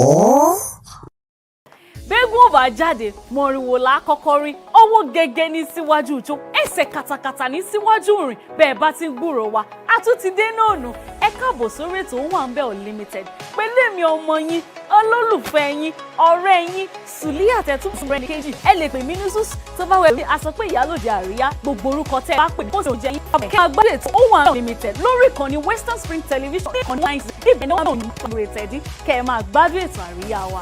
mo ń sọ fún yín pé ẹ máa wo Owambe Unlimited lórí Western Spring Television. ọ̀pọ̀lọpọ̀ nǹkan ló ń kojú àwọn ará àdúgbò àwọn ará àwùjọ tí ohun ò dẹ̀ dókè ọ̀pọ̀lọpọ̀ ìnira ọ̀pọ̀lọpọ̀ ìyà làwọn èèyàn ń kojú rẹ̀ ní àdúgbò ojú ọ̀nà tó kù díẹ̀ káàtó iná ọba tó mẹ́ẹ̀ tó ń ṣe ségesège àwọn tó ń ìwà àbàṣejẹ́ obì tí ń sun lẹ́rùn àti àwọn nǹkan tí ò tí ì dé tí gbọ́ ìjọba ṣé wọ́n ní etí ọba nílé etí ọba lóko èèyàn náà ló ń jẹ́ bẹ́ẹ̀ òun náà ló jẹ́ kí ìkànnì Western Spring Television pé ètò tí ó jẹ́ kẹ́yìn ara lé ẹ̀yin ará àwùjọ kẹ́lẹ́ mọ́ sọ bí tí bàtà bá ti ń ta yín lẹ́sẹ̀ fún àwọn aláṣẹ ìjọba ohun tẹ́ ẹ ṣe ni wípé ẹ mú fóònù yín o ẹ̀rọ ìbánisọ̀rọ̀ yín ẹ dábù rẹ̀ ẹ mọ̀ yá ní gbọ́rọ̀ ẹ dábù rẹ̀ ẹ ṣe àkàálẹ̀ ohun tó ń fẹ́ àmójútó ìjọba ohun tó ń fẹ́ àmójútó àwọn aláṣẹ ohun tó ń fẹ́ àmójútó àwọn elétò ìlera àwọn elétò ààbò àti àwọn míì tí ọ̀rọ̀ kàn ẹ má jẹ́ kí fọ́nrán náà ìyẹn fídíò tẹ́ máa ṣe àkálẹ̀ rẹ̀ kó mọ̀ ju ìṣẹ́jú 2 tàbí 3 lọ ẹ má fi ṣọwọ́ sí wa ní orí WhatsApp lórí ẹ̀rọ 0803-865-1049 0803-865-1049 ẹ jẹ́ kí gbogbo àwọn fọ́nrán yín àwọn àwòrán yín kó máa wọlé orí ètò Ojú Ẹlẹ́rìí ẹ̀yin gangan lẹ́jẹ́ ojú ẹlẹ́rìí ohun táwọn èèyàn nílò ohun tó ń jẹ àwọn èèyàn láwùjọ níyà ilé tí ò nílé ìgbọ̀nsẹ̀ ibi tí ò níbi tó ti ń dẹ ẹ̀gbin nù tó wá jẹ́ pé ẹ̀gbin wọn ní àwọn ará àdúgbò àwọn aráàlú lára gbogbo ìlú ẹ fi tó àwọn aláṣẹ létí ohun tẹ́ ẹ nílò ní agbègbè yín ẹ jẹ́ kí àwọn aláṣẹ mọ̀ orúkọ mi ni Adéyẹmí Ọlábọ̀dé èmi máa tọ́ ètò Ojú Ẹlẹ́rìí lórí Western Spring Television ìkànnì 100 ní gbogbo ọjọ́ ajé láago 2:30.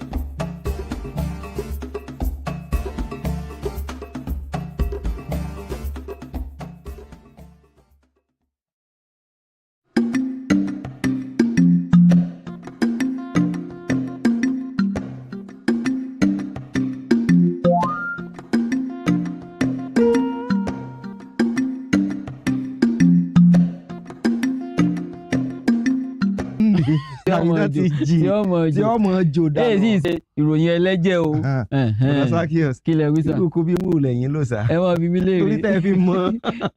ọmọ ìgbẹ́jọ́ ni nígbà wà nípínlẹ̀ Ọ̀yọ́ ọjọ́ òun wọ́n ní kí kóbi owó kan ti olùlọ yọ̀ ọ́ wọ́n ní kóbi owó kan ti Oyèlọ́lá ni ní ìsìn wa ń kọ́ kóbi owó kan ti yọ̀ jáde. ok ẹ ṣeun o bá a ti kí yín kú lé báyìí ká má bàa pàdánù ẹ káàbọ̀. bẹ́ẹ̀ ni o. a lọ sí ibi tá a ti fẹ́ bọ́ fún yín ní kókó àtàwọn ìwé ìròyìn tá a fẹ́ mọ̀. nítorí pé n tó dáa ó gbọ́dọ̀ ní kókó. bá a wà lẹ́yìn náà a kàn ra dúró fún ìṣẹ́jú àáyá a sì padà lẹ́sẹ̀kẹsẹ̀ lẹ́yìn òsọ́kà láti wá tú palẹ̀ fún yín gan Múyìwá Àfọlábí lórúkọ tèmi o. ọ̀dà Zakios Adéyẹyè lórúkọ mi ojúmọ́ tó mọ́ wa láàárọ̀ yìí ojúmọ́ owó mọ̀ nìyí ojúmọ́ àlàáfíà àìkú baálé ọ̀rọ̀ ni ẹ mọ̀ wàá gbàgbé pé wọ́n ní ewé ìyeyè igba ni o igba ni àlàáfíà yín ó jẹ́ owó yín igba ni ó jẹ́ bẹ́ẹ̀ bá ní mílíọ̀nù ẹyọ kan yóò di mílíọ̀nù lọ́nà igba bó bá sì jẹ́ pé bílíọ̀nù ẹyọ kan lẹ́ni yóò di ti igba náà ni ó dà àlàáfíà yín náà ìgbà ni ó jẹ́ bọ́ wá jẹ́ ọmọ kan péré lẹ́ni ọlọ́run bá ń fún yín ní igba bí àwọn Múyìwá náà ọlọ́run bá yọ̀ǹda igba fún wọn báwa bá ti rí bíi mẹ́rin àbí ó ti tó. tí má ti bímọ bíi 200 bíi igba tó dá kan ó lè lọ́ra ní ìsìnkí fẹ́ sóṣèlú mo ti mú constituency mi nù. òótọ́ ọ̀rọ̀ ajẹ́ pé wọ́n fi èèyàn náà jọ ìwọ náà bẹ́ẹ̀ náà bá wá fi jọ Múyìwá ajẹ́ pé ó ní ẹ̀kọ́ ni mo mọ̀ kí ẹ káàárọ̀ o Zaccheaus Adéyẹyè ló kọ́ mi atótó arére kò ṣe mọ́ gbọ́ ìròyìn atótó arére ni àwọn ìwé ìròyìn tí ó wà níwájú wa láàárọ̀ yìí àwa yìí máa ṣe pé àmọ́ ìyiri ẹ̀ ní yìíkú yìí àwọn ìwé ìròyìn tá a rí pé bí wọ́n bá ti sọ̀rọ̀ ibẹ̀ náà láàbà wọn ìwé ìròyìn Punch ó wà ní ọwọ́ mi ń bí ìwé ìròyìn Nigerian Tribune náà wá pàdé wọ́n sì ránṣẹ́ wọn wá nígbà wá yá ìwé ìròyìn Daily Trust náà àwọn náà rí àwọn náà gbúrò wọn. ok èmi ní ìwé ìròyìn Daily Trust ìwé ìròyìn Punch kò sí ṣe ìsáǹsá o ó fojú hàn bẹ́ẹ̀ ni ó gbé atán ní oríwájú orí ìwé ìròyìn Vanguard ọmọdé kò wà lọ. ọ̀kàrẹ̀ ajẹ́ pé ká sí ní pápápá bí awọ sọ̀nà látọ̀dọ̀ mi bí yìí ẹgbẹ́ ìyá ti àríwá ilẹ̀ yìí tí òkè ọya tí a mọ̀ sí Arewa Consultative Forum wọ́n mọ̀ ọ̀rọ̀ kan sáà Ààrẹ Bọ́lá Tinubu wọ́n ní Ààrẹ Bọ́lá Tinubu ó ti ń fi kíní ìlà pé pọ̀ jù ó ti ń ro tó jù bá wa dẹ̀ díẹ̀ wọ́n ní ìyà ń jẹ àwọn èèyàn apá àríwá orílẹ̀-èdè Nàìjíríà ààrẹ ni wọ́n sọ fún báwọn. igbákejì ààrẹ náà mọ̀ tí wàá sọ̀rọ̀ nípa ń tán sọ̀hún ó ní dò àwọn èèyàn ń sọ pé èèbó lọ sọ. Kassim ti ká ọ̀rọ̀ ta o Shettima ó ti ṣe ọ̀rọ̀ sígboro ayé ó ní bí ó tilẹ̀ jẹ́ pé ọ̀pọ̀lọpọ̀ ń sọ wípé nǹkan le ṣùgbọ́n títa irú báyìí láàkọlà ẹ lọ fọkàn balẹ̀ òrìṣàkẹrẹ lù ní ìsìn. ngbà tí kò lórí rédíò ẹ lọ fọkàn balẹ̀ ojú ọ̀nà ìrètí láti wà ẹ sì lọ fọkàn balẹ̀ yóò tó dáa láìpẹ́. economic recovery bẹ́ẹ̀ ni path to economic recovery. ẹ wá máa gbọ́ eléyìí náà ẹgbẹ́ àwọn ògbébó mo gbé sọ bàmí àti mọ́mí àkọ́rí ni ọmọ àwọn tí a máa gbèrò àgbègbè sọ́dọ̀ àwọn mẹ́fà wà ní ìwé kéde kan àwọn gbòdìdí ẹsẹ̀ kan àgbèrò tán pátápátá road accident. ẹ wọ́n gbọ́ eléyìí wọ́n ní ẹgbẹ́ àwọn akẹ́kọ̀ọ́ jáde nìkan wọ́n ní wọ́n rọ Ààrẹ Bọ́lá Tinubu àwọn ilé ẹ̀kọ́ tó jẹ́ ti àwọn ìjọ tó jẹ́ pé àwọn ìjọ ni wọ́n ní ó lè jẹ́ ìjọ ẹlẹ́sìn kìrìsìtẹ́nì àbí ti àwọn mùsùlùmí ẹ wo ẹ dá kínní oníkínní ẹ dá padà fún àwọn tí wọ́n ní o. ìpínlẹ̀ Ondo ni mo balẹ̀ sí ẹgbẹ́ òṣèlú méjì ọ̀tọ̀ pàápàá jùlọ gómìnà Ayédàtiwà àti Àjàyí gbóná wojú ara wọn ìfàtí ọ̀rọ̀ kòbà wọ́n ní ẹnìkan ti lọ kó owó ìlú láti fi ṣèpolongo òdìbò láàrin wọn ta ló fẹ̀sùn kàn ta ni wọ́n fẹ̀sùn kàn gangan àtẹni tó fẹ̀sùn kàn yà ẹ fọkàn balẹ̀ àmú wọn gbà tá a bá débẹ̀. n kò sì wá gbé gbígbá yé pé sọ ni èmù ni ó kọ tí ó kọ́ pè mú. ẹ wò kọ́ lọ sáà ẹ ò pè má jà yìí. ẹ mọ̀ gbọ́ àwọn tí wọ́n ń lo iná ẹ̀lẹ́ńtíríìkì ní ìpínlẹ̀ Èkó wa ni ìyẹn ní agbègbè Akọ́kànú wọ́n ṣe ìwọ́de wọ́n ní bandié pẹ̀lú sùúrù lẹ fi sún àwọn sí bandié tí àwọn fi kùn lukùn ṣùgbọ́n lásìkò tá a wà yìí bandié ọ̀ngàn kò bá nǹkan kan ń lẹ̀ gan mọ́ báyìí pé agídí làwọn fi ń lo wákàtí méjì dóńdó náà ẹ̀lẹ́tíríìkì wọ́n sì wọ́de alálàáfíà. ṣébí tó sọ ni pé bí ogún ohun wákàtí wọ́n ní kò bá mu mọ́ báńdì ọ̀bá mu báńdì kò bá mu. báńdì ìtìzú ẹ ló. ní bá mi. omi náà tún ni ẹgbẹ́ òṣèlú Labour ọbẹ̀ ilé ìgbìmọ̀ asòfin wọ́n ní kó dákun látọdún 2027 bọ̀ tí wọ́n mọ̀ dìbò ààrẹ wọ́n gbọ́dọ̀ fún àgbàlagbà tọ́jọ́ orí rẹ̀ ti lé ní 70 ìyẹn 70 ọdún láti díje dupò òṣèlú mọ́ wọ́n láwọn tó ti dàgbà ńlẹ̀ yìí wọ́n ti gé ọ́n létí lọ wọ́n gbọ́ pa wọ́n gbọ́ pò wọ́n sì wúlò fún un. tàbí kí wọ́n kú sọ pé wọ́n ń gbọ́ àgbọ̀yànù ìyẹn jẹ́ èbú kí wọ́n gé wọn létí wá ń kọ́. ńlọ kàn gé ni wọ́n nílẹ̀ plaster mọ́. ẹ mọ̀ wí báwọn ẹni wọ́n ń gbọ́ àgbọ̀yà. ọ̀dọ̀ ẹja kúrò ní orí èèyàn ní ìpínlẹ̀ ti Katsina ni mo wà báyìí lọ́dọ̀ ẹgbẹ́ òṣèlú PDP àwọn olùdíje sí ipò ti kánsẹ́lọ̀ nínú ẹgbẹ́ òṣèlú PDP ní ìpínlẹ̀ Katsina wọ́n mọ̀ sọ̀rọ̀ wọn ní àwọn wọ̀ àjọ elétò ìdìbò ti ìpínlẹ̀ náà wọ́n wọ̀ tuntun lálálẹ̀ òdìlẹ̀jọ́ lórí kíni wọ́n ní owó fọ́ọ̀mù ìdíje ó ti gbẹnu ókè jù wọ́n lọ wọ́n pọ̀ jù kí ló dé ẹ mọ̀ gbọ́yìn. ó yóò bẹ̀rẹ̀ tì. kí lẹ wí. ó yóò dé bẹ̀rẹ̀ tì. irọ́ ìyá kìíní ni àbí tí ajá ló dé. wọ́n ní amúkun ẹrù rẹ̀ wọ́. olókè lẹ́ ń wo ẹ̀wù lẹ̀. ẹ̀wù sàlẹ̀. ṣe rí wàhálà tó ṣubú tẹ ẹ̀ka ètò ààbò lẹ̀ yìí kọ́mọkànsá déédéé wáyé aláwọn agbésùmọ̀mí láti ilẹ̀ Mali àti Burkina Faso wọ́n ti filẹ̀ ṣe bùbá wọn àti àbẹ́tẹ̀ ilé ìgbìmọ̀ asòfin ìlú sọ bẹ́ẹ̀. wọn ó gbé ẹrù wọn lágbára Ọlọ́run ó kú ní ìbá yẹn. ẹ mọ̀ gbọ́ eléyìí ní ìpínlẹ̀ ti Anambra lọ́hùn-ún wọ́n ní àwọn ọlọ́pàá àti ikọ̀ aláàbò kan wọ́n yìnbọn síra wọn o àwọn èèyàn méjì wọ́n jẹ́ ìpè Ọlọ́run kọ́lọ́run ó ṣàánú ayé wa ń bẹ̀ ni. àmì ọ̀rọ̀ lórí bíi ti iléeṣẹ́ ọlọ́pàá náà ni wọ́n náà ti bá ẹnìkan ò débi pé ọkàn ṣàdédé kú sílé ìgbafẹ́ nípínlẹ̀ Ògùn wọ́n sì ti ní ìwádìí sí ń tẹ̀síwájú. kí Ọlọ́run ó ṣàánú ayé wa ń bẹ̀. iléeṣẹ́ ọlọ́pàá tó ń wẹ̀ ni wọ́n ní wọ́n gbé ọ̀rọ̀ ẹ̀sùn yíyìnbọn tí wọ́n ní wọ́n fi yìnbọn mọ́ alága ìgbìmọ̀ tó ń ṣàkóso àwọn ibùdókọ̀ ìjọba ní ìpínlẹ̀ Ọ̀ṣun èyí wọn Awólé wọn ni wọ́n ti taari ọ̀rọ̀ náà lọ sí olú iléeṣẹ́ ọlọ́pàá tó wà ní olú ilẹ̀ wa Nàìjíríà nílùú Àbújá fún ìwádìí kíkún ẹ̀ mọ̀ gbọ́. lórí tìròyìn tó kà náà ni wọ́n ló ti dá wàhálà lẹ̀ láàrin ẹgbẹ́ òṣèlú méjì ọ̀tọ̀ọ̀tọ̀ wọ́n sọ̀rọ̀ kò bá kùn gbéra wọn sì tàbùkù ara wọn pẹ̀lú. àjẹ́ pé kí Ọlọ́run Olódùmarè kí ọ yanjú rẹ̀ nù. ó kù lọ́wọ́ àbí ibo ni.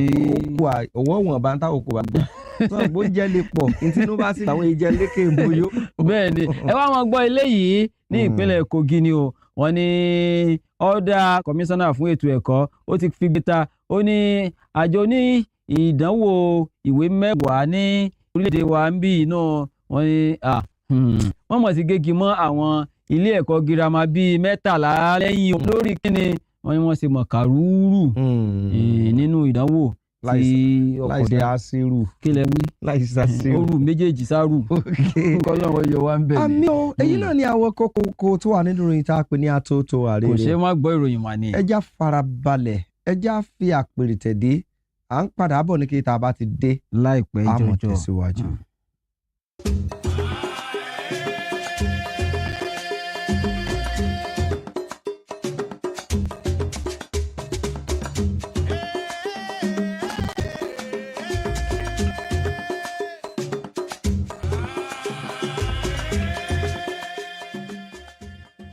ẹ ṣeun o bẹ́ẹ̀ ṣe ń bá wa wò ó tẹ̀sí ń darapọ̀ yàtọ̀ sí bẹ́ẹ̀ ṣe ń bá wa wò yìí ẹ tún láǹfààní láti darapọ̀ mọ́ wa láwọn ìtàkùn ayélujára wa Western Spring Television at Western Spring Television ní Facebook at Western Spring Television X àti gbogbo ẹ̀ náà TikTok gbogbo ẹ̀ YouTube bẹ́ẹ̀ bá ti tẹ̀ bẹ́ẹ̀ yóò gbé wa ni gamboro bí ojú ọmọ èké ni ọyọ sí.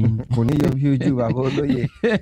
ọ̀dà yàgò yóò funfun ni torí gbogbo kíni dagari ojú.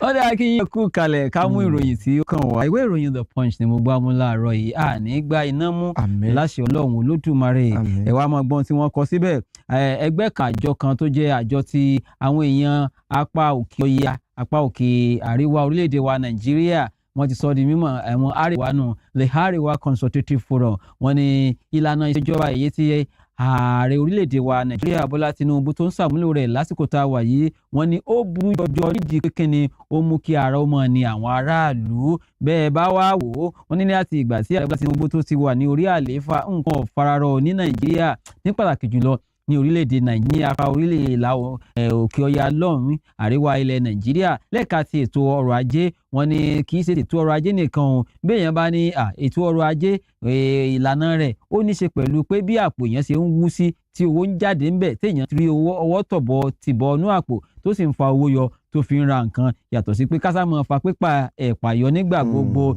nídìí eléyìí wọ́n ní àti jẹ àwọn ọmọ tí wọ́n wà ní apá òkè ọya lọ́hùn ó nira gan púpọ̀ wọ́n tún wá rọ ààrẹ Bọ́lá Tinubu wípé kó pa owó dà kó tún àwò ṣe nídìí ètò ọrọ̀ ajé ìlànà ètò ọrọ̀ ajé tí ò san mọ́nà tí ò mú kí ara ó tu àwọn aráàlú wọ́n ní ọ̀rọ̀ ètò ààbò ní apá àríwá ilẹ̀ Nàìjíríà ó burú gan wọ́n pa kúkúrú wọ́n ń pa gígùn eléyìí kò jẹ́ kí àwọn àgbẹ̀ kan láǹfààní láti lọ sí oko kí wọ́n máa dáko bí wọ́n bá ti ẹ̀wá tún gírádá oko ọ̀ǹtán àti kórè ńkọ́ a máa nira tó jẹ́ pé ọ̀pọ̀lọpọ̀ àwọn àgbẹ̀ ni wọ́n ń kan ìjàngbọ̀n ní oko wọn nígbà tí àwọn aṣekúpani tí wọ́n ń ya oko wọnú oko wọn nídìí eléyìí wọn Ààrẹ Bọ́lá Tinubu ti mọ́lẹ̀ tún àwòdà kó o tún awo sí o pé bí kò jẹ́ kí ejò ọwọ́ kò ń bi ti eléyìí tó ń ṣe láyà àsìkò tá a wà yìí o nítorí pé wọ́n ní bí kinní yín ọ̀bá yọ̀ bí láàyín ọ̀bá yọ̀ kí ẹ wá wọ̀rọ̀kọ̀ kí ẹ fi ṣe àdá ààrẹ Bọ́lá Tinubu ni wọ́n ń bá wí báwọn. àwọn èèyàn apá àríwá orílẹ̀-èdè Nàìjíríà Arewa Consultative Forum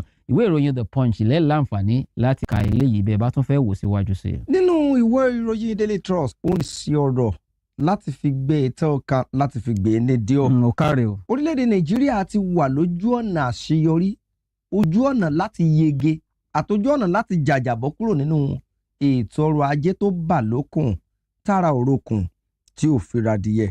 igbákejì ààrẹ orílẹ̀-èdè Nàìjíríà ìyẹn Kashim Shettima òun ló ti sọ̀rọ̀ pé pẹ̀lú bí nǹkan ṣe ń rí lórílẹ̀‐èdè Nàìjíríà báyìí ó ló ń sọmọ olókùú bẹ́ẹ̀ ni a ní sẹ́mùkú ìyá rẹ̀ o ó ní gbogbo nǹkan ló lè fẹ́ mọ́ dágún òkè ilẹ̀ gégélé àwọn bíi valley kéèyàn ò fẹ́ kọjá lórí okùn kó di gbirigbiri ó di wù inú odò ó ní gbogbo àwọn nǹkan ọgbọ́n ó ní bí ọgbọ́n ti mẹ́lẹ̀ ó ní ni yóò padà dí gbogbo ibi tó jẹ́ ẹrọ̀fọ̀ àwọn bíbí tẹ́rẹ̀ wá ó ní gbogbo rẹ̀ lẹ́ẹ̀padà gborí rẹ̀ kọjá láláìsepẹ́ẹ̀rì o ó ní tójú bá farabalẹ̀ yóò rí mú ó ní ààrẹ orílẹ̀-èdè Nàìjíríà ìyẹn Tinubu ní í ṣe gudugudu méje òun yàyà mẹ́fà láti lè mú kí nǹkan padà dà nígbà tí wọ́n rọ àwọn ọmọ orílẹ̀-èdè Nàìjíríà lákòókò tó lọ darapọ̀ mọ́ bí ìpàtẹ ọjà kan èyí tó wáyé nílùú Èkó níbẹ̀ ló ti sọ wípé káwọn èèyàn ó dákun kí wọ́n fọwọ́sowọ́pọ̀ pẹ̀lú ààrẹ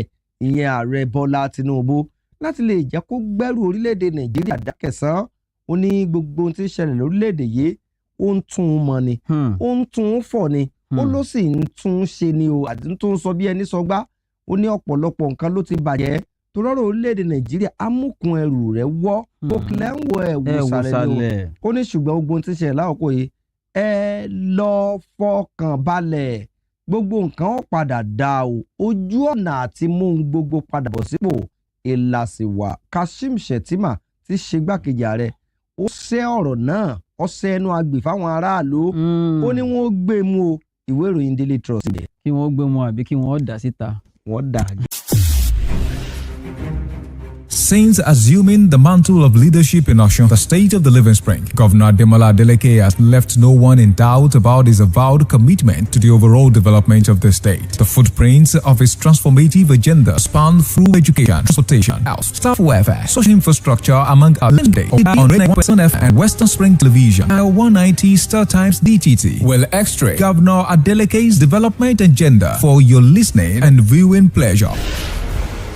The bustling market to innovative agricultural initiatives, from the testimonies of servants and retirees to the cheers of artisans across the state of the Living Spring, you will discover how Governor Adeleke's administration is driving the economic growth of the state. Stay informed and engaged to the Living Spring Update, where we will dig to the detail of ongoing infrastructure projects, new initiatives in healthcare, education, and other impactful strides being made across the state. Tune in every Wednesday on Western Spring Television at 6 p.m. and every Saturday on Rave 91.7 FM at exactly 2:30 p.m. You can follow us on all our social media platforms at Western Spring Television and at Rave 917 FM as we tell the story of how Governor Adeleke is shaping Osun into the beacon of development and opportunity. Living Spring Update is a production of the Office of the Spokesperson to the Governor, Governor's Office, Osogbo.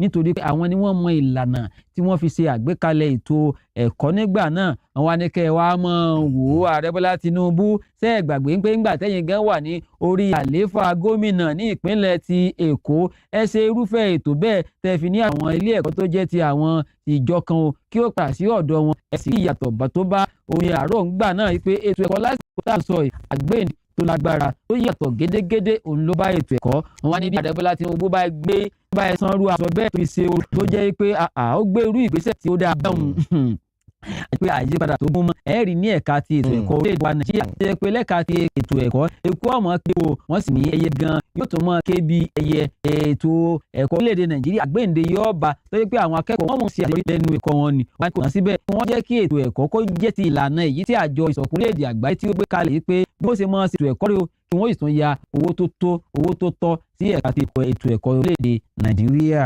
nínú ìwé ìròyìn Paul wọ́n bẹ̀rẹ̀ sí ní gbéná ojú ara wọn lẹ́yìn ìgbà tí ìròyìn sọ pé wọ́n fi ẹ̀sùn kanra wọn pé ọ̀kan láàrin wọn ti tọwọ́ bọ àsùnwọ̀n ìjọba tó jẹ́ wóòló láti lọ́ọ́ fi ṣe ìpolongo ìdìbò.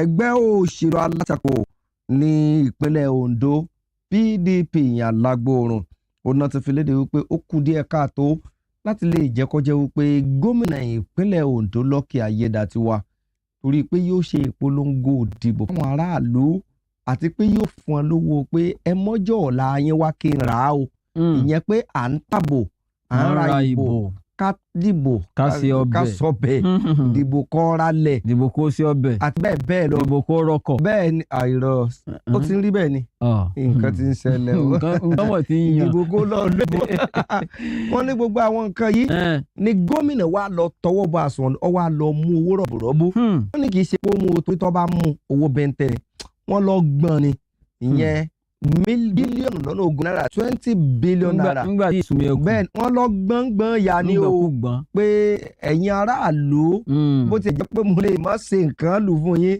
ṣùgbọ́n ẹgbẹ́ lẹ́ẹ̀ka ẹ̀ fi ṣe ọ̀run àjìjà o ìwọ múbò rẹ wá 5,000 rè 10 rè àti bẹ́ẹ̀ bẹ́ẹ̀ lọ ẹni tí ó jẹ́ olùdíje nínú ẹgbẹ́ òṣèlú PDP Agboola Ajayi àti ẹgbẹ́ òṣèlú rẹ̀ wọ́n wá tako gómìnà pé gómìnà rí ìlú tí ọ̀dà ó rójú títì tí ọ̀dà ó ráwọn tẹ́bi ń pa ń lù kò fún wọn wọn ní gbogbo tó yóò ṣe ni ò ṣe ṣùgbọ́n nítorí kó lè wọlé sáà kejì òwa ló ń fa àwọn aráàlú ń ra ọjọ́ ọ̀la wọn wọn láwọn ó sì rò pé ó fẹ́ràn wọn ni o Mínwìlì ń gbèrú látẹ̀yìn ni nínú ọ̀rọ̀ rẹ̀ ó ń tẹ̀síwájú ó ní gbogbo àwọn nǹkan wọ̀nyí ìlókù díẹ̀ káàtó tí kò sì yẹ kó mọ̀ rí bẹ́ẹ̀ tó bá yóò tó à ń ṣèjọba àwa ara wa ó ní ìbò tó wáyé ní ìpínlẹ̀ Ondo ó ṣe àfihàn wípé ẹgbẹ́ òṣèlú tí ń bẹ́ńtà ò ní bẹ̀rù Ọlọ́run láti lè jẹ́ kí ìṣèjọba àwa fìdí múlẹ̀ ó tún wá káàdì ọ̀rọ̀ rẹ̀ ńlẹ̀ pé ètò ṣe yìí ó lé fún ìpínlẹ̀ Ondo ó ń tẹ̀ síwájú bá náà nínú ọ̀rọ̀ rẹ̀ nígbà wọn ló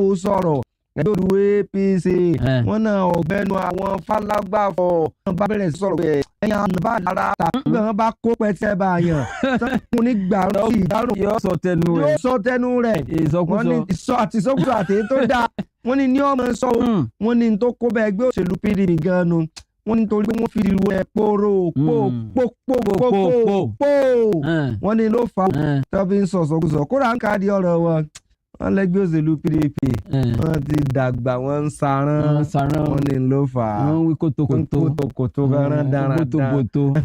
ẹ̀yà kò ní orí èyí ọ̀ka ìkó ní àtàárọ̀ ìwé ìròyìn Nigerian Tribune ni mo gbá mobile ọwọ́ mi ni ó sì wà ẹ̀ náà bí ẹ bá fẹ́ kà á ẹ lọ sọ́dọ̀ fúndọ̀ ti ọ̀dọ̀ yín kí ẹ rà á kí ẹ láǹfààní láti mọ gbogbo èyí kúlẹ̀kúlẹ̀ ohun tí à ń sọ yìí láàárọ̀ tòní ẹgbẹ́ òṣèlú ti People's Democratic Party tá a mọ̀ sí PDP ní ìpínlẹ̀ Katsina ni wọ́n sọ di mọ̀ pé àwọn olùdíje sípò tó jẹ́ ti ìjọba ìbílẹ̀ ipò kánsẹ́lọ̀ wọ́n fi gbé ta wọ́n ké gbàjarè wọ́n ní tuurutu ni ó di dandan àwọn ò wọ́ àjọ elétò ìdìbò ti ìpínlẹ̀ náà lọ sí ilé ẹjọ́ olóyè kínní wọ́n ní owó tí wọ́n gbé lérí fọ́ọ̀mù bọ́ máa gbọ́ mú ìwá bọ́ bá fẹ́ díje dun ipò kánsẹ́lọ̀ wọ́n ní owó tí wọ́n ń gbà báyìí tí àjọ elétò ìdìbò ní kí wọ́n máa mú wá kí wọ́n fi wá máa gba owó fọ́ọ̀mù ó lékè nǹkan ó gbẹnu tán wọ́n ní owó ohun ti galaga jù kódà gan ẹni tí ò bá rí ọwọ́ họrí kò lè láǹfààní láti gba fọ́ọ̀mù pé àmọ́ nífẹ̀ẹ́ mo fẹ́ díje dun ipò kánsẹ́lọ̀ nígbà tí ó di mímọ̀ yìí pé nínú àtẹ̀jáde kan sí alága àwọn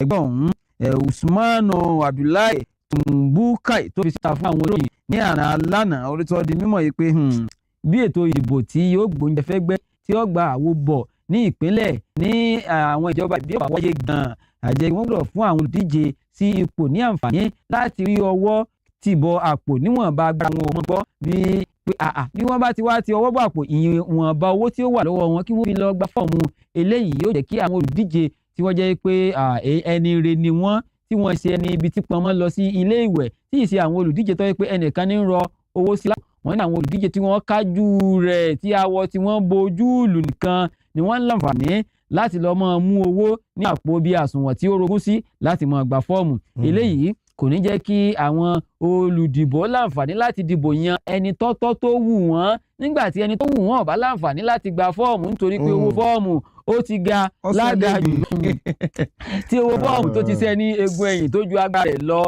tó gun ipá rẹ̀ nídìí eléyìí wọn ló kù díẹ̀ káàtó kò sí ọ̀nà àbáyọ ju pé kí àwọn ó wọ́ àjọ elétò ìdìbò ti ìpínlẹ̀ Katsina lọ sí ilé ẹjọ́ ní alalẹ̀ túrútú bí ẹ̀yin wọn bá bókóbó ó di ilé ẹjọ́ nù.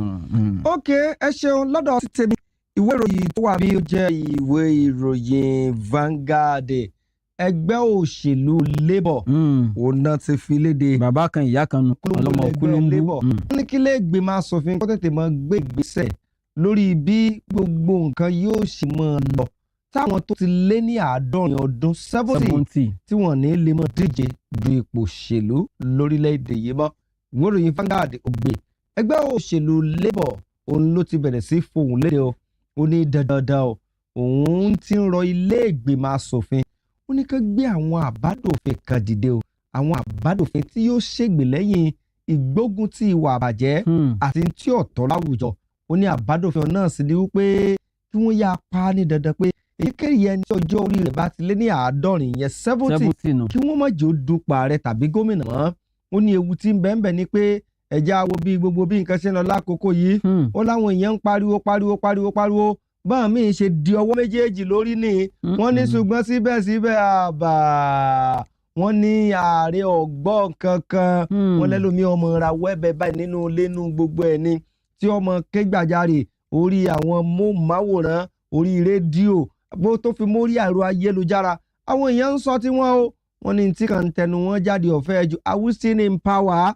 tágbára ń sábàṣà ti wà lọ́wọ́ tí ọ̀sọ́nù àbùṣe ti bùṣe o ó ní pípọ̀ nínú àwọn tó bá ti dàgbà ńlẹ̀ yìí jẹ́ pé ọjọ́ orí wọn ti lé ní 70 ó ní wọn èé lè ronú kí ló ń ṣe mẹ̀kúnnù mọ́ látàrí bó ti jẹ́ wípé wọ́n ti lo púpọ̀ nínú ayé wọn nú ayé wọ́n níbi wọ́n ń lọ lókù tí wọ́n ń wò ṣé mọ̀ para ayé kan kì í sì fẹ́ bẹ́ni tí ń fọ̀rùn wíjọ́ wọ́n ní gbogbo wàhálà tí ń bá wa fínra lórílẹ̀‐èdè Nàìjíríà nu bó làwọn ọ̀dọ́ ṣe wà ńlẹ̀ àwa ò lo ẹlẹ́jẹ̀ tútù bíi tọ̀dọ̀ tèmi báyìí àti sákíọ́sì tẹ̀ wá nílé sọ wípé ó yẹ wá jà rẹ̀ ẹ ṣe dà àti bẹ́ẹ̀ lọ láwọn èèyàn ó sì ṣàtìlẹ́yìn wọn láwa lọ mú àwọn tó jẹ́ wípé sáà wọn ti ń lọ ọjọ́ orí wọn ti ń expire tó jẹ́ pé wọ́n ti ń lukudéètì àkànlọ́ mọ́ gbé wọn sáàrin ìlú ó láṣẹ tí ó tẹnu wọn jáde nínú ti expire yóò ti lukudéètì gbogbo tí wọ́n ṣe náà yóò kó bá lò ó torí náà wọ́n ní pé kí lè gbìmọ̀ aṣòfin kó sọ́dọ̀fin tẹ́nibọ̀ tó bá ti lé 70 ẹnikẹ́ni kò gbọ́ díje dupò ààrẹ.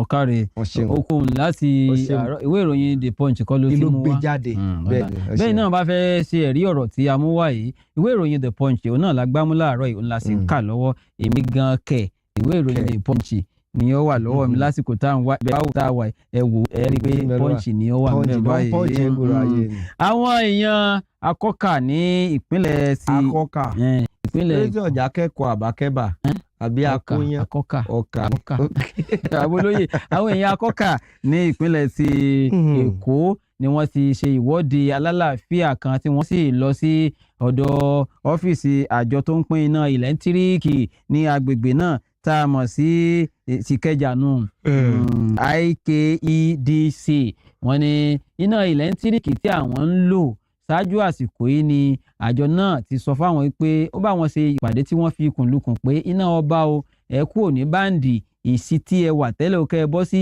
ìsí A ìsí àkọ́kọ́ báǹdì A wọ́n nígbà tí wọ́n ní káwọn ó bọ́ sí báǹdì A yìí tẹ̀sí mọ̀ pé ń bá ti bọ́ sí ìsí báǹdì A ìsí olówó nù pé owó wà ní owó yín tí ẹ mọ̀ san owó tó tún gara jù ni ṣùgbọ́n ẹ mọ̀ rí iná lò bó ti tọ́ àti bó ti yẹ àmọ́ látìgbà tí àwọn ti wà ní báǹdì àkọ́kọ́ báǹdì A wọ́n ní báǹdì A táwọn wà yìí iná ẹ̀lẹ́ńtíríìkì wákàtí 2 dondo péré ni àwọn ń rí lò yàtọ̀ sí ìlérí tí àjọ tó ń pín iná ẹ̀lẹ́ńtíríìkì IKEDC tó ṣe fáwọn yìí pé ẹ mọ̀ gbádùn iná ọba ẹ mọ̀ ṣẹ́gìrì ilé kan náà báyìí yà ni yóò sì mọ bu iná yẹ̀rìyẹ̀rì ṣùgbọ́n lásìkò tí àwọn wà yìí wọ́n ní báwọn bá ṣẹ́ ògiri ilé kan náà báyìí agídí ni àwọn fi ń lo wákàtí 2 kò ní buná yẹ̀rìyẹ̀rì bíi ti ìlérí tí wọ́n ṣe fáwọn nídìí èyí wọ́n ní àwọn ò lè faramọ́ mọ́ o nítorí pé ètò ọrọ̀ ajé àwọn ó ti ń polúkúmuṣu kódà wọ́n ní kò dùn mọ́ àwọn lára mọ́ nítorí pé ètò ọrọ̀ ajé ọ̀rọ̀ owó là ń sọ yìí lásìkò tá a wà ìbétò ọrọ̀ ajé Nàìjíríà ṣe rí kéèyàn wá tún wá máa lo iná tí ò tó wákàtí méjì àbí wákàtí méjì gan nínú 24 hour wákàtí mẹ́rìnlélógún tán ó kù díẹ̀ káàtó wọ́n wá rọ àjọ tó ń pinná ẹ̀lẹ́tíríkì ní ìpínlẹ̀ Èkó ti Ìkẹjà IKEDC pé kí wọ́n pa àwòdà kí wọ́n tún àwò ṣe kí wọ́n jẹ́ kínní ọ̀hún kọ̀rọ̀ àwọn lọ́rùn.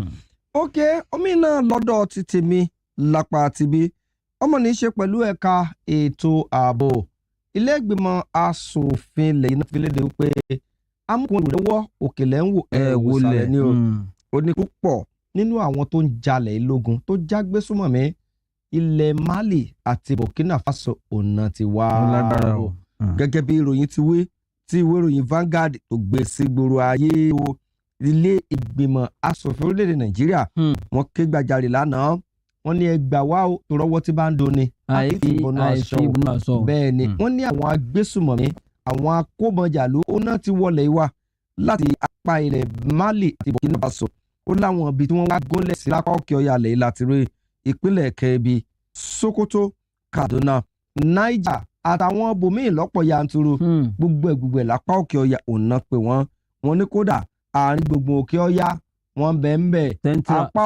apá ọ̀tún òkè ọ̀yà wọ́n ní bẹ̀ ń bẹ̀ north east bẹ́ẹ̀ ni tẹ́ mápá òsì rẹ̀ north west wọ́n ní bẹ̀ ń bẹ̀ wọ́n láwọn èèyàn níbẹ̀ ni wà láǹfààní àti mọ̀ sùn kí wọ́n forí lé ìpàkọ́ mọ́ tẹ́ ò bá gbàgbé ikọ̀ Arewa Consultative Forum ACF àwọn àgbààgbà àtàwọn àgbààgbà míì lápá òkè ọ̀yà wọ́n lédè láìpẹ́ yìí pé ìjọba máa wò wá ràn gbogbo nǹkan mọ̀ tí ń bàjẹ́ wọ́n ló ń porúkúmuṣu pọ̀ wọ́n ní pé àkàkíwé àgbọ̀n dẹ̀ nígbọ́nú ètò ààbò níṣẹ́ ló ń lé kókó sí ni o wọ́n ní kàkà kí ìyá àjẹ́ rẹ̀ kó wá sàn ara rẹ̀ wọ́n ní fi gbogbo ọmọ bóbe jọ ni o ẹyẹ wá ń yí wọnú ẹyẹ wọ́n ní gbogbo àwọn wàhálà yìí tí wọ́n fẹ́ pọ̀ fáwọn lẹ́yìn náà nílé ìgbìmọ̀ asòfin wa rawọ́ ẹ̀bẹ̀ sí àjọ elétò ìbò wọ́n ní kán dákun kí wọ́n ya wójútùú sí gbogbo wàhálà tí bẹ̀lẹ̀ torí ń bọ̀ àwọn làádẹ́ẹ̀dẹ́.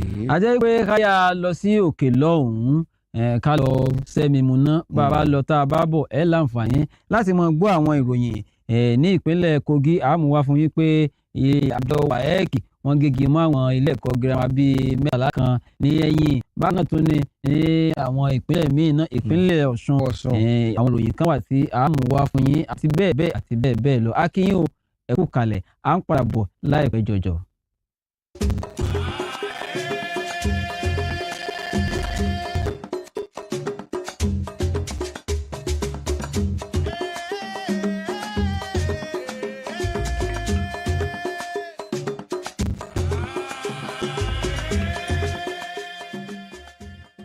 ọ̀pọ̀lọpọ̀ nǹkan ló ń kojú àwọn ará àdúgbò àwọn ará àwùjọ tí ohun ò dẹ̀ lókè ọ̀pọ̀lọpọ̀ ìnira ọ̀pọ̀lọpọ̀ ìyà làwọn èèyàn ń kojú rẹ̀ ní àdúgbò ojú ọ̀nà tó kù díẹ̀ káàtó iná ọba tó mẹ́ẹ̀ tó ń ṣe ségesège àwọn tó ń hu ìwà àbàṣejẹ́ obì tí ń sun lẹ́rùn àti àwọn nǹkan tí ò tí ì dé tí gbọ́ ìjọba ṣé wọ́n ní etí ọba nílé etí ọba tó èèyàn náà ló ń tẹ́lẹ̀ òun náà ló jẹ́ kí ìkànnì Western Spring Television pé ètò tí ó jẹ́ kẹ́yìn ara lé ẹ̀yin ará àwùjọ kẹ́lẹ́ mọ́ sọ bí tí bàtà bá ti ń ta yín lẹ́sẹ̀ fún àwọn aláṣẹ ìjọba ohun tẹ́ ẹ ṣe ni wípé ẹ mú fóònù yín ẹ̀rọ ìbánisọ̀rọ̀ yín ẹ dábù rẹ̀ ẹ mọ̀ yá ní bọ̀rọ̀ ẹ dábù rẹ̀ ẹ ṣe àkàálẹ̀ ohun tó ń fẹ́ àmójútó ìjọba ohun tó ń fẹ́ àmójútó àwọn aláṣẹ ohun tó ń fẹ́ àmójútó àwọn elétò ìlera àwọn elétò ààbò àti àwọn míì tí ọ̀rọ̀ kàn ẹ má jẹ́ kí fọ́nrán náà ìyẹn fídíò tẹ́ máa ṣe àkàálẹ̀ rẹ̀ kó mọ̀ ju ìṣẹ́jú méjì tàbí mẹ́ta lọ ẹ má fi ṣọwọ́ sí wa ní orí WhatsApp lórí ẹ̀rọ 8651049 0803-865-1049 ẹ jẹ́ kí gbogbo àwọn fọ́nrán yín àwọn àwòrán yín kó máa wọlé orí ètò ojú ẹlẹ́rìí ẹ̀yin gangan lẹ jẹ́ ojú ẹlẹ́rìí ohun táwọn èèyàn nílò ohun tó ń jẹ àwọn èèyàn láwùjọ níyà ilé tí ò nílé ìgbọ̀nsẹ̀ ibi tí ò níbi tó ti ń da ẹ̀gbin nù tó wá jẹ́ pé ẹ̀gbin wọn ní àwọn ará àdúgbò àwọn aráàlú lára gbogbo ẹ̀ ẹ fi tó àwọn aláṣẹ létí ohun tẹ́ nílò ní agbègbè yín ẹ jẹ́ kí àwọn aláṣẹ mọ̀ orúkọ mi ni Adéyẹmí Ọlábọ̀dé èmi ni atọ́kùn ètò Ojú Ẹlẹ́rìí lórí Western Spring Television ìkànnì 100 ní gbogbo ọjọ́ ajé láago 2:30 ọ̀sán.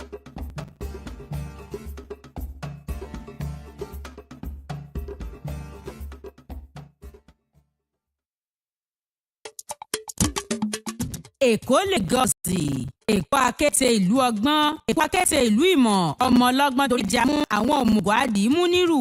Ẹni dẹ́kọ̀ tí ò gbọ́n ọgbọ́n rẹ̀ dọ̀run alákejì gẹ́gẹ́ bí àrọ́bá. Ẹni tó tẹ ìṣẹ́ridó tó sì kọ́kọ́ gbé ibẹ̀ lọ́dún 1699 ló jẹ́ ọdẹ tí orúkọ rẹ̀ ń jẹ́ Ògúnfúnminíre, ọmọ ọba ìlú Ilé Ifẹ̀ ní í ṣe. Ó máa ń ṣọdẹ lọ síbẹ̀ láti Ifẹ̀. Ó sì pàgọ́ tó ti máa ń sinmi ṣáájú kó tún tó lọ bẹ ilé rẹ̀ wò.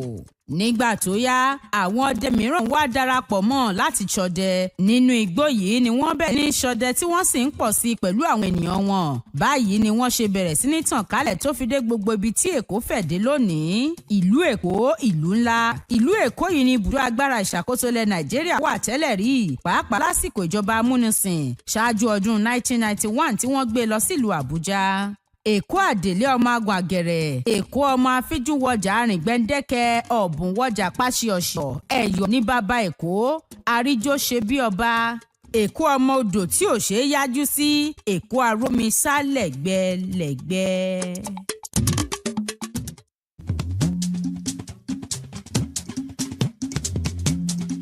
Gbẹ̀bíró bílẹ̀mọ̀dàwòrò kọ́ọ̀dẹ̀ ń dìbò sí ṣígbé ètò yìí kalẹ̀ láti lè jẹ́ kó ní ká fi ṣe òdiwọ̀n ìdílé wọn. Òtítọ́ ọbẹ̀ ni pé kò sí ìdílé kan tí ò ní ìpèníjà àti ẹ̀ ṣùgbọ́n àtẹ̀wẹ̀ ní àfitún ẹni tí àti kálíbà kọ sí ìpèníjà náà ìdílé yóò sọ bí ó ṣe rí dúró. Ká finú konú ká fi kùn lukùn pẹ̀lú àwọn lọ́kọláya lọ́lọ́kan òjọ̀kan lórí ètò níbẹ̀ lọ́mọ Afọlábí ó ti mọ tàkò tó béèrè sí wọn láláì fèpè méjì bí ọ̀rọ̀ tó ń dá òwò sílẹ̀ nínú ìdílé yóò gbé gbà tí ìwọ̀n ti fi ń bò bí ó ẹnu ìwà Afọlábí lórí ètò yìí gbọ́ ọjọ́ àbámẹ́ta láago 8 òwúrọ̀ tí àtúntẹ̀ yóò sì tún máa wá láàrin ọ̀sẹ̀ ní ìkànnì móhùnmáwòrán Western Spring Television ìkànnì 100 lórí StarTime. Gbẹ̀bíró tọ̀sẹ̀ yìí ó máa yàtọ̀ ní kò ní yàtọ̀ fọ́. Àbújá ni olú ìlú orílẹ̀-èdè Nàìjíríà lọ́wọ́lọ́wọ́. Ọjọ́ 12 oṣù 12 ọdún 1991 ni wọ́n gbé ibùjókòó agbára Nàìjíríà kúrò nílùú Èkó lọ sílùú Àbújá lásìkò ìṣèjọba ológun ọ̀gágun-fẹ̀yìntì Ibrahim Babangida. Ìlú Àbújá ní ìlú kẹjọ tí èrò pọ̀ sí jùlọ nílẹ̀ Nàìjíríà. Ó jẹ́ ìlú olódi tó wà ní àárín gbùngbùn. Gbogbo àwọn iléeṣẹ́ àti àjọ ìjọba kọ̀ọ̀kan ló ní olú ọ́fíìsì wọn nílùú Àbújá. Gẹ́gẹ́ bó ṣe jẹ́ pé ibẹ̀ gan ni ibùjókòó agbára ìṣàkóso ilẹ̀ Nàìjíríà. Lọ́dún 2003 ni àjọ Commonwealth gbé ìpàdé wọn wá síbẹ̀. Bẹ́ẹ̀ sì ni àjọ olókoòwò nílẹ̀ adúláwọ̀ ṣe lọ́dún 2014 kódà lọ́dún 2016. Àjọ tó ń rí sí ọ̀rọ̀ àwọn ọmọdé ìyẹn UNESCO gbà á gẹ́gẹ́ bí ibùdó ìkẹ́kọ̀ọ́ wọn. Díẹ̀ lára àwọn ibùdó tó gbajúgbajà nílùú Àbújá ni àpáta agbára Aso Rock, ilé aṣòfin àpapọ̀, ilé aṣojúṣòfin ilẹ̀ yìí, àpáta Zuma Rock, Millennium Park, báńkì àpapọ̀ ilẹ̀ Nàìjíríà CBN, mọ́ṣáláṣí àpapọ̀ àti ibùdó ilé ìjọsìn àpapọ̀ àwọn Kìrìsìtẹ́nì. Ẹkùn ìdìbò 6 ló wà nílùú Àbújá: Abaji, Buhari, Gwagwalada, Kuje, Kwali àti Abuja Municipal. Kílìṣì tó jẹ́ ohun ìpanu tí wọ́n fi ẹran pèsè ló jẹ́ oúnjẹ tó wọ́pọ̀ tí gbogbo èèyàn sì nífẹ̀ẹ́ sí nílùú Àbújá. Ó jẹ́ ibùdó ìsinmi fún ọ̀pọ̀ àwọn arìnrìn-àjò láti ẹkùn kọ̀ọ̀kan nílẹ̀ Nàìjíríà nítorí pé àárín gbùngbùn ló wà. Ìlú Àbújá rèé o, ibùdó agbára ìṣàkóso ilẹ̀ Nàìjíríà, ògo ilẹ̀ adúláwọ̀.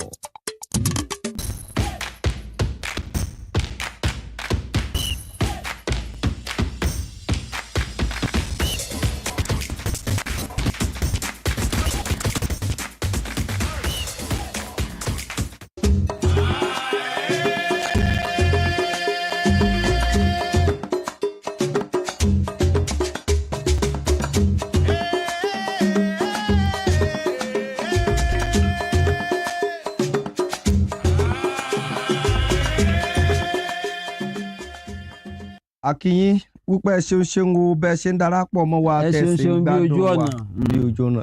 Kí ni ojú ọ̀nà? Kí ni ojú ọ̀nà ṣe fún agada fi ń kojú ọ̀nà? mo lè ń gbà kọjá tẹ̀ ń lọ tẹ̀ mọ́. Bí ó bá sí òun kò síbi tó gbà kọjá. Bí ó bá sí àwọn kan náà lọ sí kílódé tá a kàn tó lánàá. Ìbínú gbó ní lọ́nà. Ojú ọ̀nà tí wọ́n là gan-an gan ṣe tó dúró síbẹ̀ tí òkun tí ò ní mọ́ra wọn. A jẹ́ pé ẹ̀yin èèyàn wa tí ẹ wà lọ́hùn, ẹ̀yin èèyàn wa tí ẹ wà ń bẹ̀ fún wa, a dúpẹ́ lọ́wọ́ nítorí pé bí ó bá sí ẹ̀yin kò sí àwa àwọn kan mọ̀ sí àtòrárẹ̀ àpòara láwọn kà sí. ìwò lásán wọ́n mọ̀ sẹ́ẹ̀tì kámẹ́rà lásán. olóyè ọkàn wọn sí wàhálà lásán ni adúpẹ́ wọ yìí ẹ ṣeun gan agbé fún yín ẹ gbà. ìwé ìròyìn Punch ni ó wà lọ́wọ́ mi ilẹ̀ bákan náà bẹ́ẹ̀ bá wo ojú kínní wa lórí tábìlì ẹgbẹ́ Punch ó dúró tàǹdà bẹ́ẹ̀ ni nípínlẹ̀ Ọ̀ṣun òun náà ni a wà. iléeṣẹ́ ti ọlọ́pàá ti ẹ̀ka ti ìpínlẹ̀ Ọ̀ṣun ti sọ di mímọ̀ yìí pé wàhálà kan lògbò kan tó wáyé lẹ́nu ọjọ́ mẹ́ta yìí léyìí tó jẹ́ pé wọ́n fẹ̀sùn kan ọlọ́pàá kan tí ó jẹ́ ikọ̀ àwọn tí wọ́n gbógun ti àwọn ajínigbé ní ìpínlẹ̀ Ọ̀ṣun eyín ọ̀gbẹ́ni Moses Lọ́họ̀ wọ́n ní Lọ́họ̀ yìí gan-an ó ní wọ́n fẹ̀sùn kàn pé ó yìnbọn mọ́ ẹnìkan tó jẹ́ pé ó ní alága tó mójútó ibùdókọ̀ ti ìjọba ìpínlẹ̀ Ọ̀ṣun Ìyàndá Alówónlé wọ́n ní Ìyàndá Alówónlé yìí ni wọ́n ní ọ̀rọ̀ òmòdédé rí bẹ́ẹ̀ lórí ẹ̀sùn tí wọ́n ń sọ yìí wọ́n ní wọ́n fura kan sí ọ̀gbẹ́ni náà wọ́n sì wá ní àwọn ọlọ́pàá ń ṣe ìwádìí nígbà tí wọ́n fi àṣẹ ọba gbé ló wá gbìyànjú láti fẹ́ fi akẹtẹ bà á nídìí eléyìí ni àwọn ọlọ́pàá ṣe yin ìbọn mọ́ wípé ò gbọ́dọ̀ sá lọ wọ́n wá ní àti lọ àti bọ eléyìí gbogbo ọ̀rọ̀ tá à ń sọ yìí àwọn iléeṣẹ́ ọlọ́pàá wọn ti taari ìwádìí ẹ̀sùn náà ó di olú iléeṣẹ́ ọlọ́pàá tó wà ní ìlú Àbújá kí ìwádìí tó ṣe kókó tó ṣe gbọ́n dáadáa tó kún dáadáa kó bá lè wáyé ṣáájú àsìkò yìí ló ti di mímọ̀ yìí pé ẹnìkan ohun tó jẹ́ pé ó ní akọ̀wé ti ibùdókọ̀ ti ìpínlẹ̀ Ọ̀ṣun Mukaila Pópóọlá ló ti fẹ̀sùn kàn pé àwọn ọlọ́pàá wọ́n mọ̀ọ́mọ̀ yìnbọn lu Alówónlé ni o nígbà tí ó wà ní ọ̀dọ̀ wọn nínú àhámọ́ wọn àmọ́ nígbà tí ó ń sọ̀rọ̀ agbẹnusọ ti iléeṣẹ́ ọlọ́pàá ti ìpínlẹ̀ Ọ̀ṣun tó ń délé lọ́wọ́ lásìkò tá a wà yìí eyín Emmanuel Gíwá Àlàdé ní ọ̀rọ̀ òrí bí wọ́n ṣe sọ yìí o ẹ já máa bẹ̀rù Ọlọ́run bá fẹ́ máa sọ̀rọ̀ nítorí Ọlọ́run ẹ já máa sòótọ́ wọn ní ọ̀rọ̀ òrí bẹ́ẹ̀ nígbà tí ẹni tí wọ́n fẹ̀sùn kàn yìí pé ó ń gbìyànjú láti sá lọ ni o wọ́n sì ẹ̀ ní wọ́n rí ìbọn wọ́n ka ìbọn mọ́ lọ́wọ́ nídìí eléyìí wọ́n ní bó ti wá wù kórí ìwádìí ọ̀fíntótó ìwádìí iléeṣẹ́ ọlọ́pàá ti bẹ̀rẹ̀ wọ́n sì jẹ́ kí àwọn aráàlú mọ̀ bí ti ń lọ bó ti ń bọ̀ láìpẹ́ jọjọ. wọ́n ní ohun tó bá jẹun bá wà láfi wúra wọn nígbà tí èpo ẹ̀pá jọ kú sí ẹ̀ lérí bẹ́ẹ̀ ni o ó wà lábàá oúnjẹ ọ̀ràn ọ̀pẹ kí mú èyí tó fẹ́ ní í ṣe pẹ̀lú ètò ọkà náà wá ẹgbẹ́ òṣèlú méjì ọ̀tọ̀ọ̀tọ̀ ńpínlẹ̀ Ọ̀ṣun àfibá gbòósì nílùú Saheed Òṣùpá náà sọ̀kò ọ̀rọ̀ lura wọn lórí bí wọ́n ṣe yìnbọn mọ́ Alówónlé ẹgbẹ́ òṣèlú alágbòrò PDP nípínlẹ̀ Ọ̀ṣun ó ti tako ìgbésẹ̀ láti gbẹ̀mí arákùnrin Wakil Nurudeen Ìyàndá Alówónlé tí ó jẹ́ alága fún ìgbìmọ̀ tó mójútó ìgbòkègbodò ìyẹn ọlọ́kọ̀dé nípínlẹ̀ Ọ̀ṣun ẹgbẹ́ òṣèlú ọ̀hún látẹnu alága rẹ̀ Sunday BC ìlú sọ wípé dandan ni o Moses Law tí ó kó àwọn èèyàn rẹ̀ sòdí láti ṣiṣẹ́ ibi náà ni wọ́n gbọ́dọ̀ fi páńpẹ́ òfin mú o látàrí bí ó ti jẹ́ pé lọ́jọ́ ajé ìyẹn láṣálẹ́ ló mú ọmọ bíi Fádèrí Òróró ló ṣe gbá tiẹ̀ ìgbìnrà lọ́ba dán láre ní ẹlẹ́ni o bákan náà náà ṣe àlàyé pé àwọn ọlọ́pàá ọ̀hún tó ṣiṣẹ́ burúkú náà wọ́n ní ìròmí wọn tó ń jó lórí omi wọ́n lù rẹ̀ wà ń sálẹ̀ odò wọ́n lẹ́gbẹ́ òṣèlú APC náà ìlú sì ń lò wọ́n ní kò sí nǹkan míì tẹ́gbẹ́ òṣèlú APC tó fẹ́ ṣe ju wípé wọ́n ṣàfẹ́ wá gbogbo ọ̀nà tí wọ́n fi run àwọn ènìyàn ń pelé Ọ̀ṣun bákan náà nínú ọ̀rọ̀ Sunday BC tó ń tẹ̀ síwájú ó ní tẹ́ ẹ̀ bá gbàgbé láìpẹ́ yìí ẹni tí ó jẹ́ alága fún ẹgbẹ́ òṣèlú APC nílẹ̀ yìí ìyẹn ọ̀mọ̀wé Umar Ganduje ló sọ wípé láìpẹ́ láì jìnnà ẹgbẹ́ òṣèlú APC yóò tó gba ìpínlẹ̀ Ọ̀ṣun àti ìpínlẹ̀ Ọ̀yọ́ bẹ́ẹ̀ náà sọ wípé láìpẹ́ yìí ìlú sọ pé forcefully ìyẹn pẹ̀lú bí agídí àtàwọn nǹkan míì bọ́nà ti kóòtù rẹ̀ pẹ̀lú agídí páálí tìpátìkúùkù tọ́nà sì sọ ń gbà náà lọ pé wọ́n ń lorúfà èèbó tá ó lò ní. kásẹ̀ wá sọ pé òyìnbó òye ọba lọ gbé òyìnbó kó lọ ya lọ́dọ̀ Sákérù yóò lè ya ọ ní èyí tí kò ní kú ọ sínú ìyọnu tí ò ní kú ọ sínú ìyọnu. wọ́n ní pé forcefully tagídí ti kúùkù yìí tí Ganduje sọ wọ́n ní òun ló ti ń yọ nípínlẹ̀ Ọ̀ṣun báyìí torí wọ́n ní àjẹkú lánàá ọmọ kú lónìí àjẹké lánàá ọmọ kú lónìí tani ọmọ pé àjẹ àná ìlọpọmọ jẹ wọ́n ní wọ́n ti fẹ́ gba ìpínlẹ̀ Ọ̀ṣun forcefully o pẹ̀lú tìpátìkúùkù iná fi lọ ṣe ìkọlù sí Alówónlé nígbà tí ẹgbẹ́ òṣèlú APC náà wà sọ̀rọ̀ wọ́n ní àárán lẹ̀ ń ṣe ọ̀dọ̀ apálá ìmúti ti tanná fluorescent ilé kókó wọ́n ní náà ń jólé ẹ̀ ń gbẹ́ gọ́tà wọ́n ní ṣe ni gómìnà ló ń lo alówó ńlé láti mọ̀ ṣiṣẹ́ bí ìpínlẹ̀ Ọ̀ṣun àti wípé gbogbo làkàkà gómìnà sáà kejì ní sì ń bá kábàyé ló fi dàbí gbà pé kò fẹ́ mọ ti ń ṣe mọ́ nípínlẹ̀ Ọ̀ṣun torí pé ẹni wọ́n ká nǹkan tó bá mọ́ tí gómìnà sì ń gbé sẹ́yìn rẹ̀ wọ́n ní gómìnà gan ó ti fẹ́ yọ ohun àbàjẹ́ o gẹ́gẹ́ bó ṣe wà ìwé ìròyìn Daily Trust ló gbé àwa kà á ta ni o. ọ̀dà bẹ́ẹ̀ ni káwọ́ ó kà ní tiwa àwa kọ́la kọ́ bẹ́ẹ̀ kì í sì ṣe ìwé ìròyìn wa ni ó gbé jáde kí àwọ̀ bá yín kà ní. ìwé ìròyìn Punch náà ni mo gbá mú mo tí ì kú òun bẹ́ẹ̀ lágbára Ọlọ́run ànígbà ìgbàkúgbà mú láṣẹ Ọlọ́run Olódùmarè. ẹ wá jẹ́ ká lọ sí ìpínlẹ̀ ti Anambra kọ́ ni ẹ̀já lọ bẹ̀ wọ́n ní ohun torí pé ohun tó jọ ń báyìí àmọ́ fi wéra wọn bíi kí wọ́n yìnbọn náà ni kí Ọlọ́run ọmọ ìyọ wa ń bẹ̀ wọ́n ní àwọn kan tí wọ́n fura sí gẹ́gẹ́ bí ikọ̀ aláàbò tí ìṣe ọlọ́pàá wọ́n ní wọ́n yìnbọn àti àwọn ọlọ́pàá wọ́n jọ dojú ìbọn kọra wọn ní agbègbè kan o ní ìpínlẹ̀ Anambra bí wọ́n ní agbègbè ọ ní Uchuchukwu ní oríta Uchuchukwu ọ̀nà tó lọ sí Nnobi Nnewi ní ìpínlẹ̀ Anambra gẹ́gẹ́ bí ìròyìn ti kọ wọ́n ní ìṣẹ̀lẹ̀ láabi ọ̀hún ló wáyé nígbà tí àwọn ikọ̀ aláàbò tí ó jẹ́ ti ìbílẹ̀ tí wọ́n gun ẹ̀gàn tí wọ́n wà lórí ẹ̀gàn tí wọ́n ń ṣe ọdẹ wọ́n wò pé àwọn ọ̀daràn kan fẹ́ gba ibi ìkọjá wọ́n ní wọn mọ̀ yìí pé àwọn ọlọ́pàá ni wọ́n ń bọ̀ àwọn tọ̀ wọ́n síná ìbọn bolẹ̀ àwọn ọlọ́pàá náà síná ìbọn bolẹ̀ wọ́n dojú ìbọn kọ ara wọn wọ́n ní àwọn èèyàn méjì wọ́n jẹ́ ìpè ọlọ́mbẹ̀ nígbà tí àwọn kan tí wọ́n fara pa ní báyìí ó ti wá di mímọ̀ yìí pé iléeṣẹ́ ọlọ́pàá sí ìpínlẹ̀ Anambra nígbà tí agbọ̀rọ̀sọ wọn tí ó ń sọ̀rọ̀ eyín ní Tochukwu Ikenga nílòótọ́ àti olódodo ni ìṣẹ̀lẹ̀ láabi wáyé ṣùgbọ́n àwọn tí ń ṣe ìwádìí ọ̀fíntótó rẹ̀ pé kí Ọlọ́run má jẹ́ kí irú ẹ̀ kó tún wá sí àyè mọ́ nígbà míì o. àmì o kẹ́mi ó fi tọ̀dọ̀ mi alẹ́ sà iléeṣẹ́ ọlọ́pàá ní ìpínlẹ̀ Ògùn náà ti fi léde wípé arákùnrin kan náà ti bá òkú rẹ̀ ní yàrá ilé ìgbafẹ́ iléeṣẹ́ ọlọ́pàá ní ìpínlẹ̀ Ògùn náà ti fi léde wípé arákùnrin kan Sunday Abidoye òun náà ti bá òkú rẹ̀ ní àná nílé ìgbafẹ́ kan ní agbègbè Ṣàgámù ní ìpínlẹ̀ Ògùn agbẹnusọ fún iléeṣẹ́ ọlọ́pàá Ọmọlọ́lá Odùtọ́lá ló sọ̀rọ̀ ọ̀hún lánàá nílùú Abẹ́òkúta òun sọ̀rọ̀ ọ̀hún pé ẹni tí ó jẹ́ alákòóso fún ẹ̀ka ètò ààbò ní ìpínlẹ̀ náà ló sọ wípé lágbájá ló kọ rẹ̀ o tó sì tún lọ fi ẹjọ́ sùn ní iléeṣẹ́ ọlọ́pàá pé ìkàyéfì ṣẹlẹ̀ ní ibi tí òun ti ń ṣiṣẹ́ o wọ́n ní lójú ẹsẹ̀ ò ní wọ́n gbé ìgbésẹ̀ àwọn ọlọ́pàá tán fi lọ síbẹ̀ wọ́n nígbà wọn débẹ̀ òkú ara àbí ẹni wọn bá n tó ṣekú fa ọ̀hún tí mọ̀ ṣùgbọ́n wọ́n ní ìwádìí yóò wáyé. àti pé kó tó di pé a mọ̀ lọ ní ìpínlẹ̀ Kogi ó ti di mímọ̀ yìí pé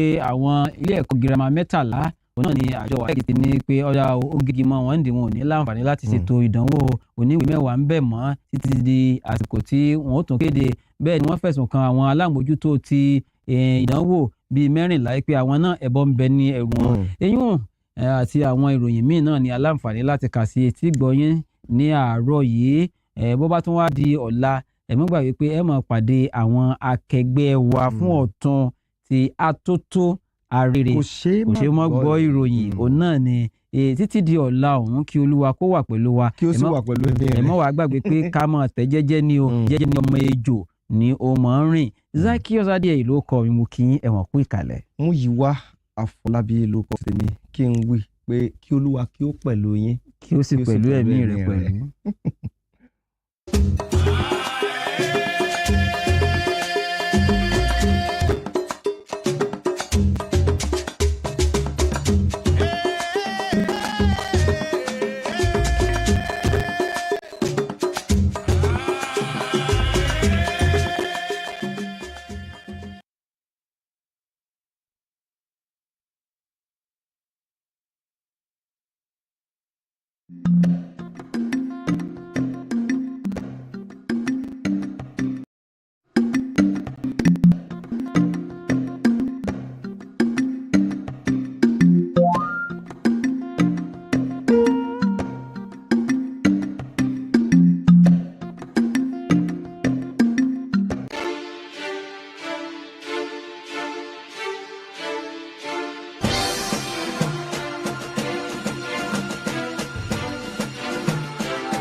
Turn it up! It's the Wild Wild West. And Western Spring Television is pulling out all the stops to make sure that you don't miss out on every of the fun and happenings around you. Yup, we've got you covered because your girl got all the juiciest tidbits and entertainment news from around the world. Cross over to the chocolatey side of entertainment. Join me, Chocolate Cassie, on Eccentric as we take you into every bit of the juiciest news, fashion, music, movie updates, and other trending conversations. Together on the show, we'll get personal with your favorite celebrities via phone call, Zoom, or even live here in the studio. Eccentric will be shown on your TV screen on Western Spring Television, channel 190, only on StarTimes.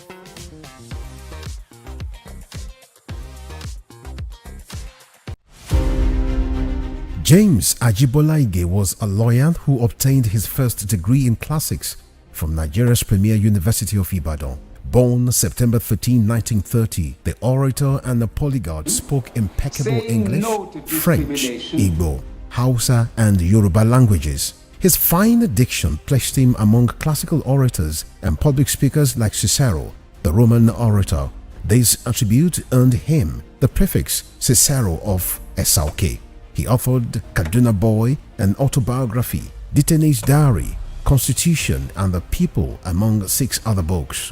Bolaige was a colorful politician, elected governor of Oyo State in 1979 and appointed a federal minister in 1999. He was a pioneer founder of Afenifere, the Yoruba social, cultural, and political group. He invested his political sagacity to propel the group to the height of political leadership and decision-making in the southwest of Nigeria. Bolaige was assassinated on the 23rd December 2001. His murderers are yet to be apprehended till today. Western Spring Television identifies Bolaige as a watershed character in history.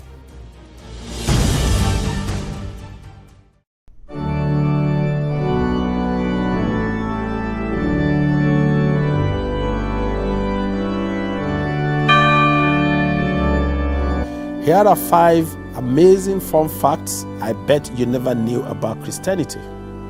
Number 1, there are over 2.4 billion Christians worldwide. Amazing fun fact number 2. The Bible is one of the best-selling books of all time, with more than 1 million copies sold. Most Christians believe in heaven and hell.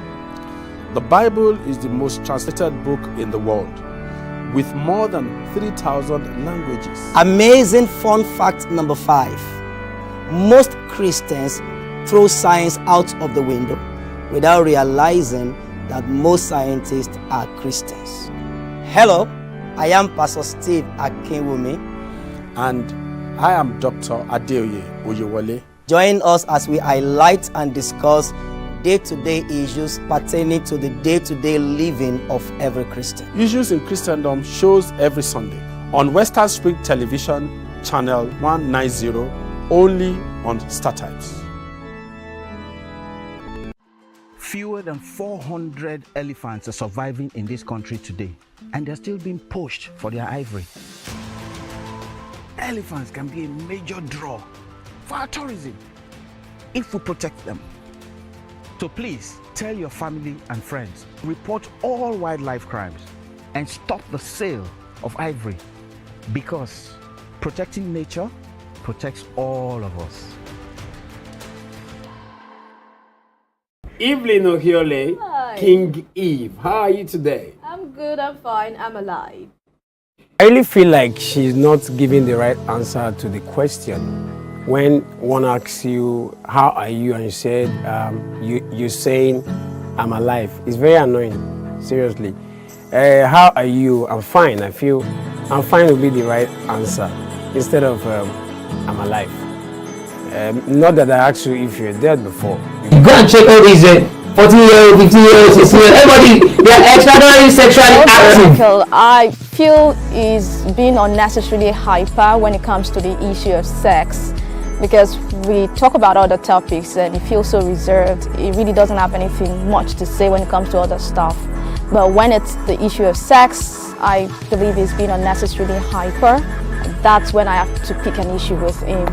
I mean, it's just been unnecessarily there when we're talking about sex. Just like a child, his mom just got him his favorite chocolate or ice cream. Very happy. Doing as though if he doesn't have sex for a day, he's going to die.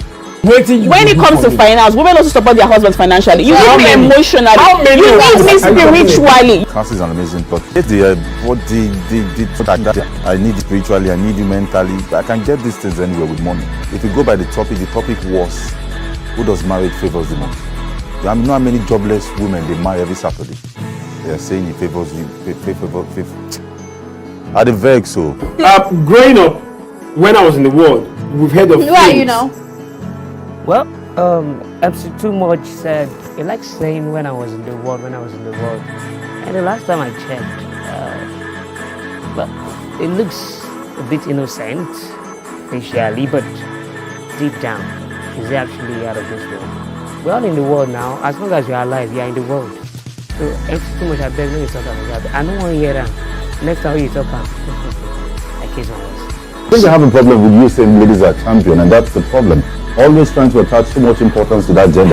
It's giving insecurity, it's giving low self-esteem, it's giving a blatant display of egoism. Because at the end of the day, a man who is secure in his words, a man who is confident of who he is, will not really be disturbed as to whether women are being referred to as champions or not. I mean, at the end of the day, Joseph's a really great guy, but whether he likes it or not, women are champions.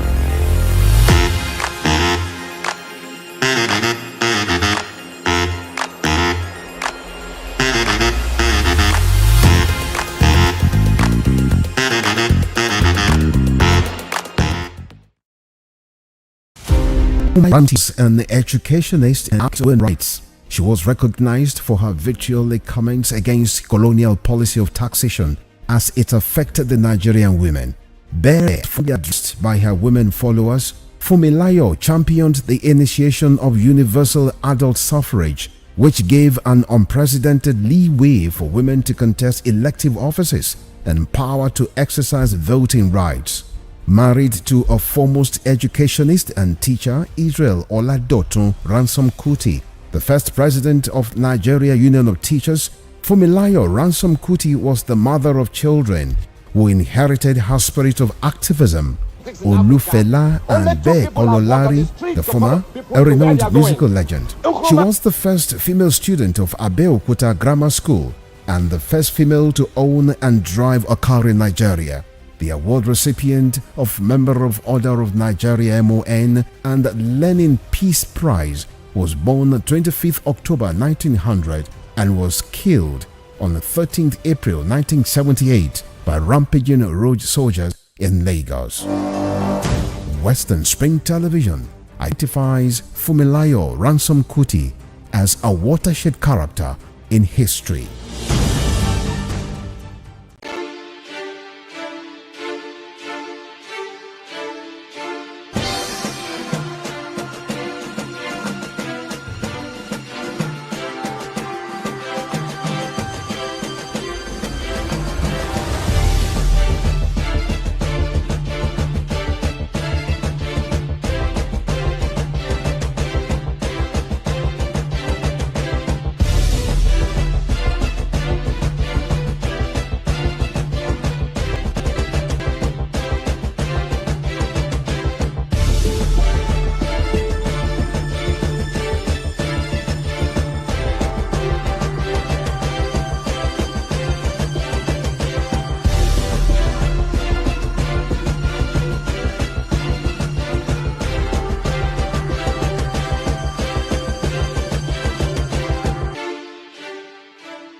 Arrested, affected, sound, found.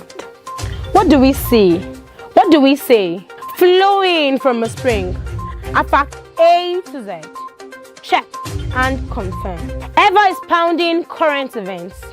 Traveling down from the business jet to the global era happening. Detailed facts are there.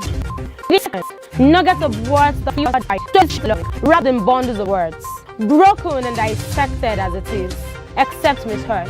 This is the news as it is.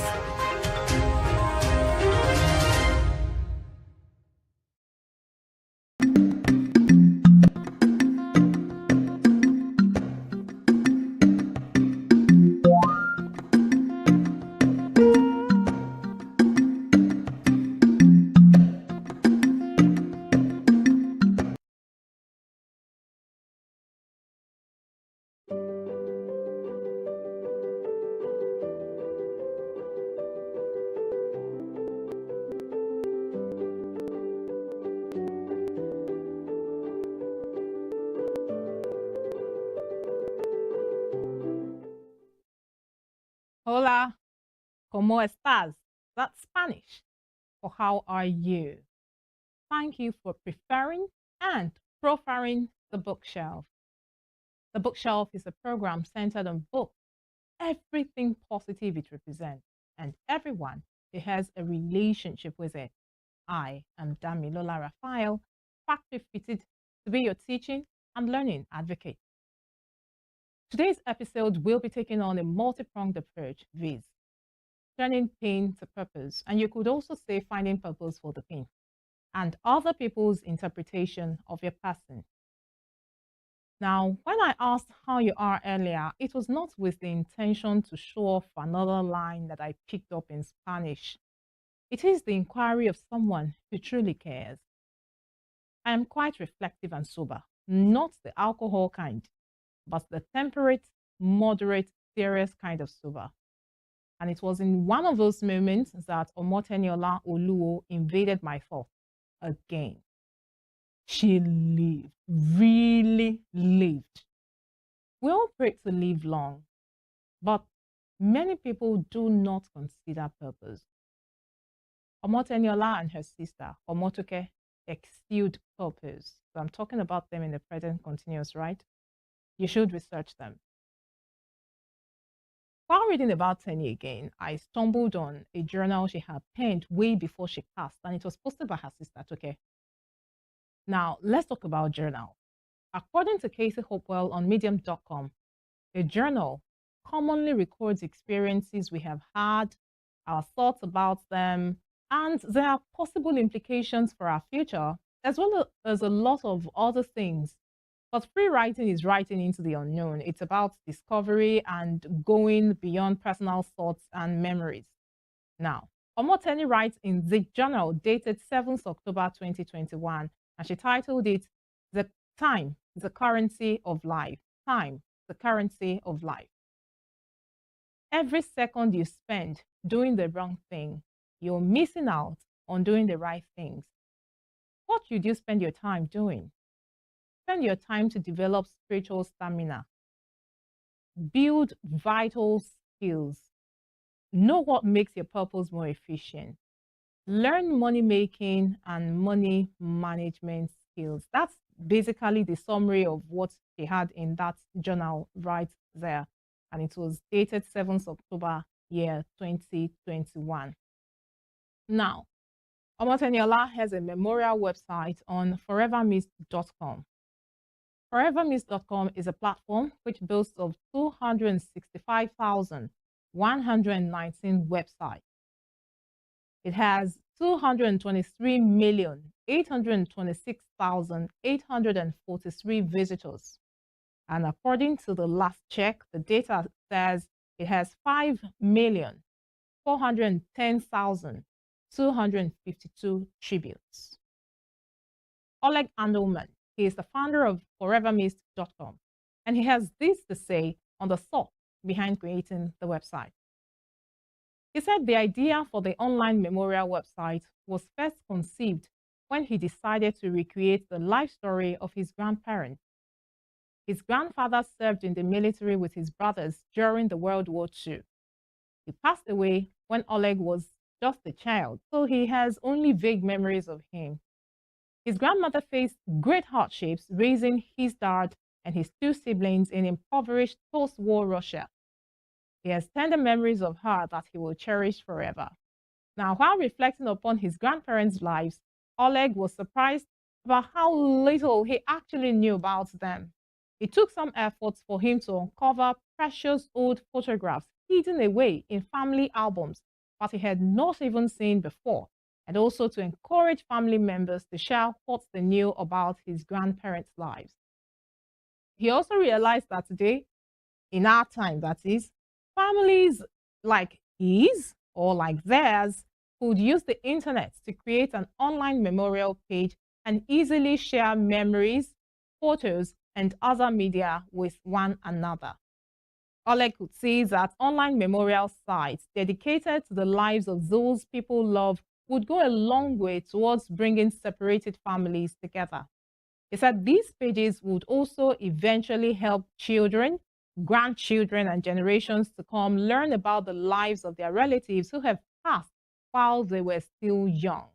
And so, at the end of the year 2008, Oleg launched forevermissed.com, a place where people could create an online memorial to collect and share memories of the people they had lost. From the very beginning, Oleg's team focused on making this service very easy to use. They had spared no effort in making sure that people with even modest computer skills can easily create a website to remember their loved ones. Now that more and more families are remembering their loved ones on forevermissed.com, they listen closely to their feedback and remain committed to continually improving their services. So let's go back to Teniola. And you could just pick some of the things from there. You should do well to go look up, some posts about her. As they say, the internet never forgets, right? So just go and look up on some things about Teniola. That journal she wrote, 7th October 2021. One of the things she mentioned was to learn customer service. And that's one of the things Oleg mentioned right there, saying that they listen to the customers and, of course, the customers' needs and do well to improve on their services right there on forevermissed.com. Now, I stated earlier that Tenny lived. Like, she really, really lived. She died in her 30s. She died in her 30s, but she lived. You begin to imagine what she would have done or achieved if she stayed longer. But like I always tell people, you don't know how long you're going to be staying, whether on the job, whether even in school. Yes, sometimes you don't know what will happen in school. You don't, because, I mean, you could get a transfer or something. Yeah, you get better opportunities, you get a scholarship. Will you insist, no, I'm going to keep paying school fees, and then you can keep your scholarship to yourself? But you don't know how long you're spending in a place. You move to a new neighborhood, you're in this new relationship, you've met with this new friend. You don't know how long it is you're going to be staying. So we implore, the right thing for you to do is to really, really live well. Make your mark. Make the most out of it. Make the most out of it. All right? As I said, Tenny was so young when she passed. So we'll be going to forevermissed.com and we'll be checking out some of the comments that, people made about her. But before I read the first, I just dubbed the first three actually that I saw. There were tens, hundreds of messages, and there will still be more, because remember, it's more like an eternal thing. This internet stuff, it's almost like an eternal thing. You can always get it. They say internet never forgets. You can almost get it at any time, any day. Okay. So she lived her life. Remember, today we're discussing writing your epitaph, right? Written beyond beyond the written pages, living beyond the written pages, writing your own epitaph. Okay. So that epitaph is basically what you see on a tombstone. So somebody says XYZ, married, husband, son, uncle, grandfather, lived 19XYZ, 20XYZ to 20XYZ. You understand? Just giving a short reportage, as it were, a brief into that person that's buried right there beneath the tombstone. Now, all of these things that we get to say on the epitaph were not, most of the times, written by the people who were buried beneath. They're written by people who are on the upside, right? Okay. But then they will, in Yoruba parlance, there's this term that says, it is what you do that people will talk about. People will not say what you did not do, right? So begin now to live beyond the written pages. I was listening to somebody who said, God's not going to be asking me, I think Priscilla Shira said it, like, God's not going to be asking me how many people read my book, how many people, he's going to be asking me purpose. That's why I said earlier that a lot of us pray to live long, but then again, how about purpose?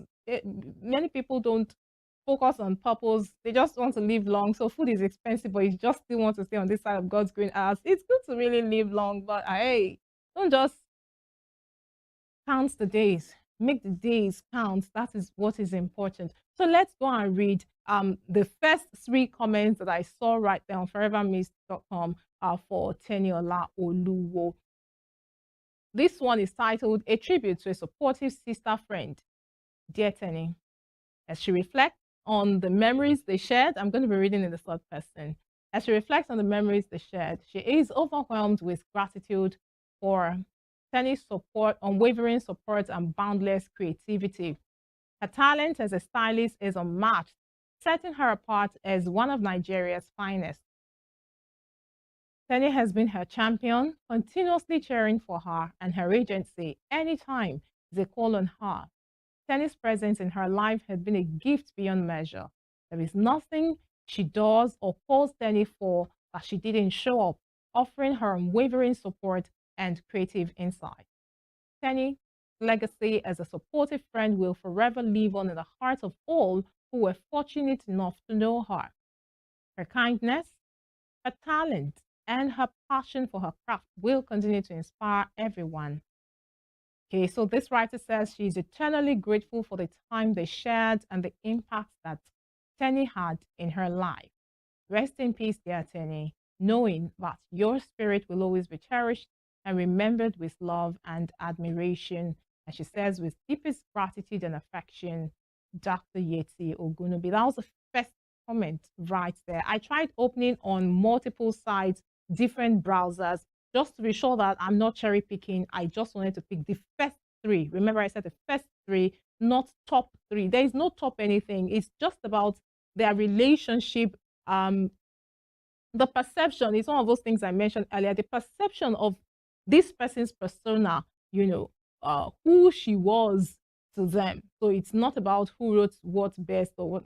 It's just the first 3 that we are going to be reading out. So I've seen the first one right there. Let's move on to this other one. The second one I saw, Omoteni Olana, will be reading this other person as well. One of the people who held space for those who love colors. She never got to meet Teniola, but Teniola's energy was inspiring. And from there, she got to follow her sister, and that's her sister Toke, right? And her brother Tolu. How does she say she loves the family, that's Tenny's family, that she had never met? Life is funny. She was looking forward to seeing Teniola one day. Her passing on is still a shock to her, and her sister is making extra effort to comfort the online viewers, and she is surprised and inspired at the same time. Tenny will be greatly missed. Rest on. Omolefe Owobo dropped that one. See what I'm saying? Perception of the person's persona. They never met. Oh my goodness. That's why it's called internet, right? Interconnectivity. Amazing. So let's go to this next read. This person also says, she never knew Sister Tenny, but all she has heard about her inspired her. Thank you. She thanks Tenny for shining her light. Rest well. Very brief, right? Very straight to the point. And that was written right there by Mercy Morris. People's perception. They believe she was light, right? And if you look up on Tenny, she's a woman of colors. You'll see on the screen the picture. My goodness, blending.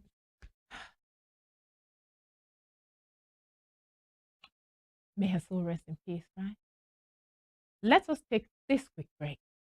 On our return, the bookshelf will touch on other prongs. Remember, we said it's a multi-pronged approach on the bookshelf for today. The bookshelf will be back shortly.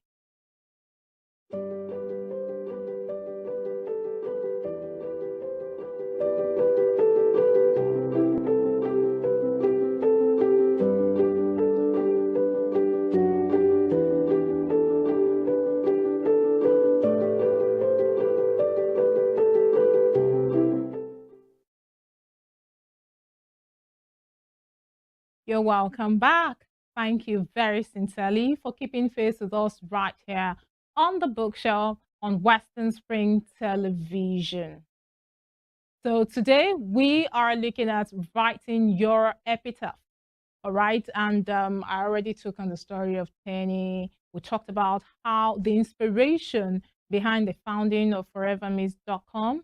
And we said that epitaphs are usually, most of the time, not written, or maybe, did I say in time past, not written by the person beneath that tombstone.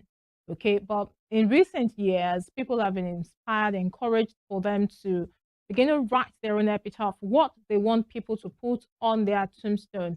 But guess what?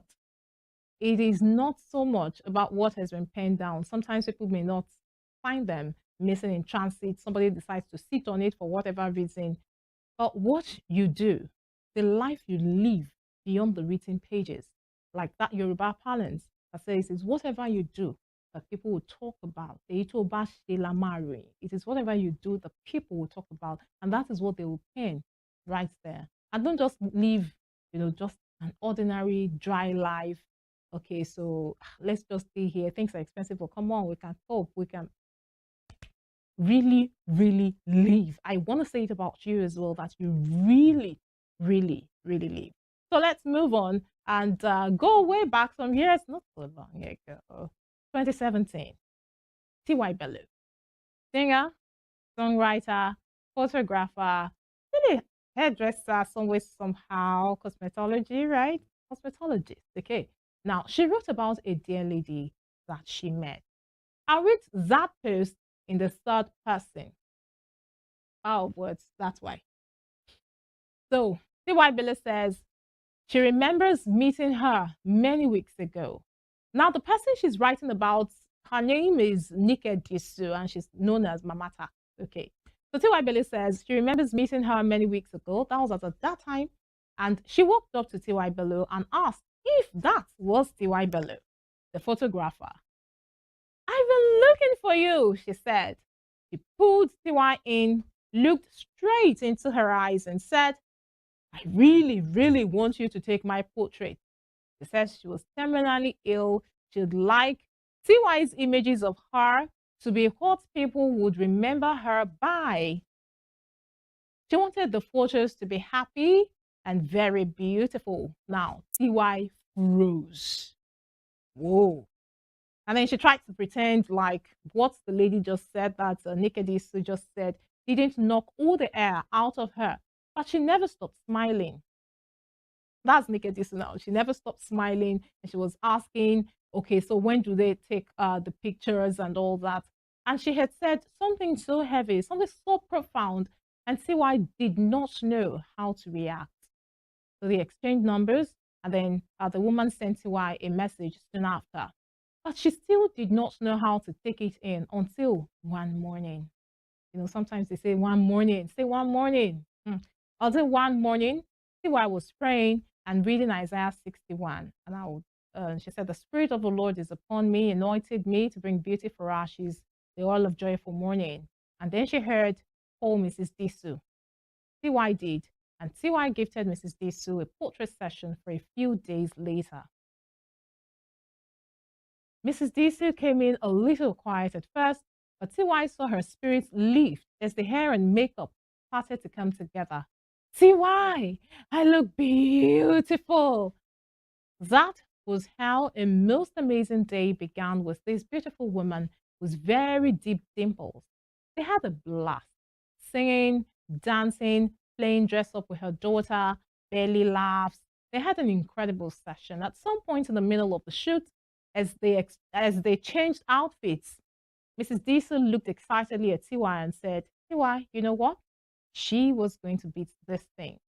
T.Y. looked at her and responded, that's the spirit. She absolutely was going to. Mrs. Disu gave T.Y. a high five, and they continued what she calls one of her most exciting shoots till date. She ended the day by saying a heartfelt prayer for T.Y. And T.Y. remembers telling someone her shoot was God's gift to her. She brought it all to T.Y. Beauty in the purest form and the oil of joy in Isaiah 61. She was so inspired and lifted. It also helped her put what she does into proper perspective. it's really not about CY and her gift, that the people she gets to meet, bond with, and photograph are God's gifts to her.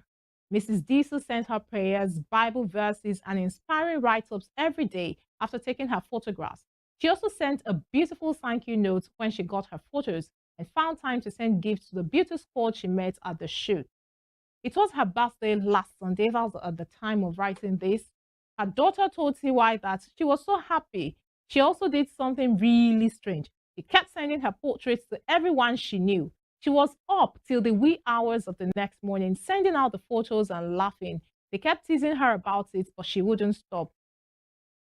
She died later on that day.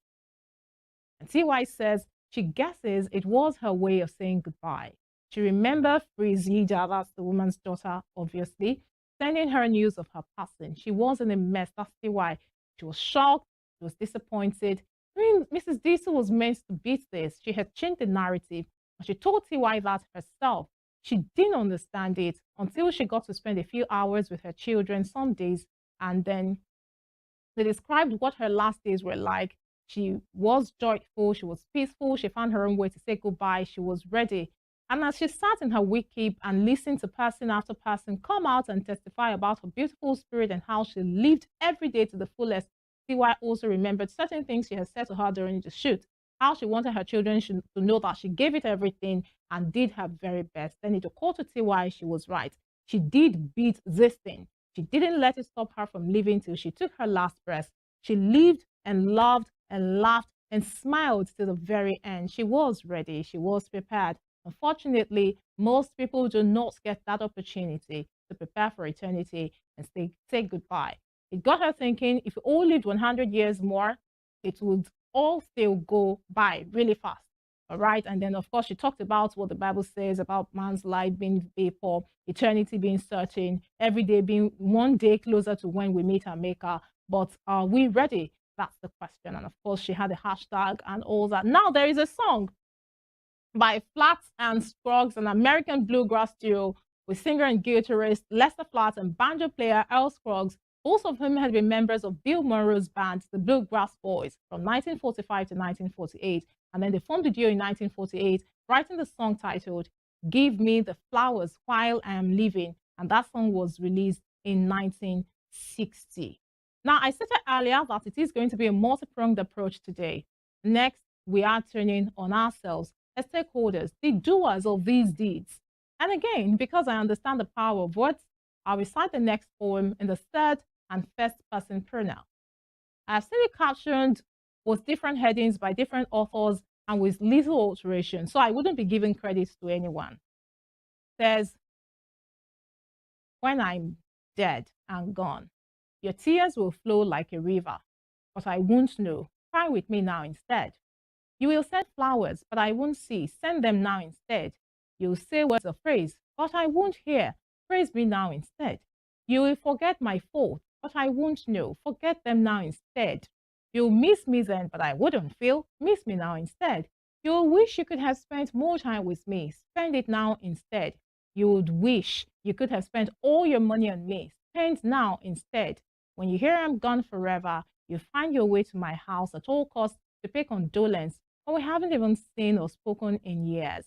Please look for me now. This is very, very touching. This is like the heart cry of someone, you know, who is saying, do it now instead. So as we are looking at, okay, what can we do for other people? Let us also remember that we are living out our lives every day beyond the written pages, because what you do is what people will definitely talk about and write about, and it will be open for others to see. Don't forget the internet. Never forget. On this note, I get to wrap it up. On the bookshelf for today, please do not take this as a call to sorrow, but as a call to really, really live. I look forward to seeing you on the next episode of The Bookshelf, where we will be doing better at teaching, learning, and becoming better. I'm your teaching and learning advocate, Damilola Raphael, and I am saying adios. Dios los bendiga.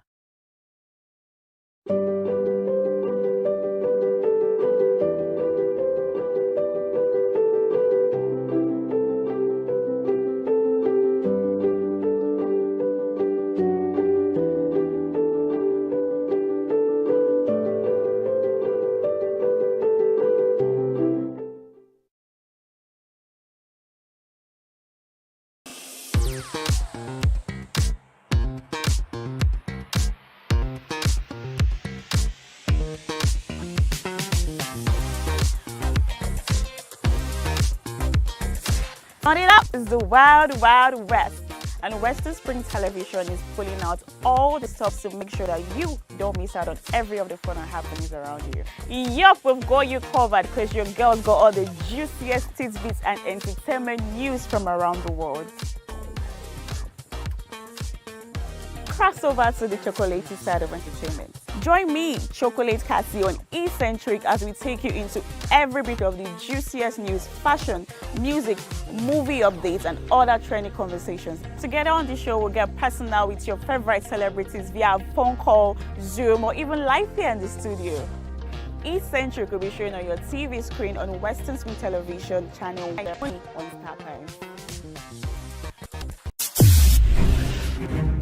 Since assuming the mantle of leadership in Osun, the state of Living Spring, Governor Demola Adeleke has left no one in doubt about his avowed commitment to the overall development of the state. The footprints of his transformative agenda span through education, transportation, health, staff welfare, social infrastructure, among others. Living Spring Update, a weekly diary on Rave 91.7 FM and Western Spring Television, Channel 190 Star Times DTT, will extract Governor Adeleke's development agenda for your listening and viewing pleasure.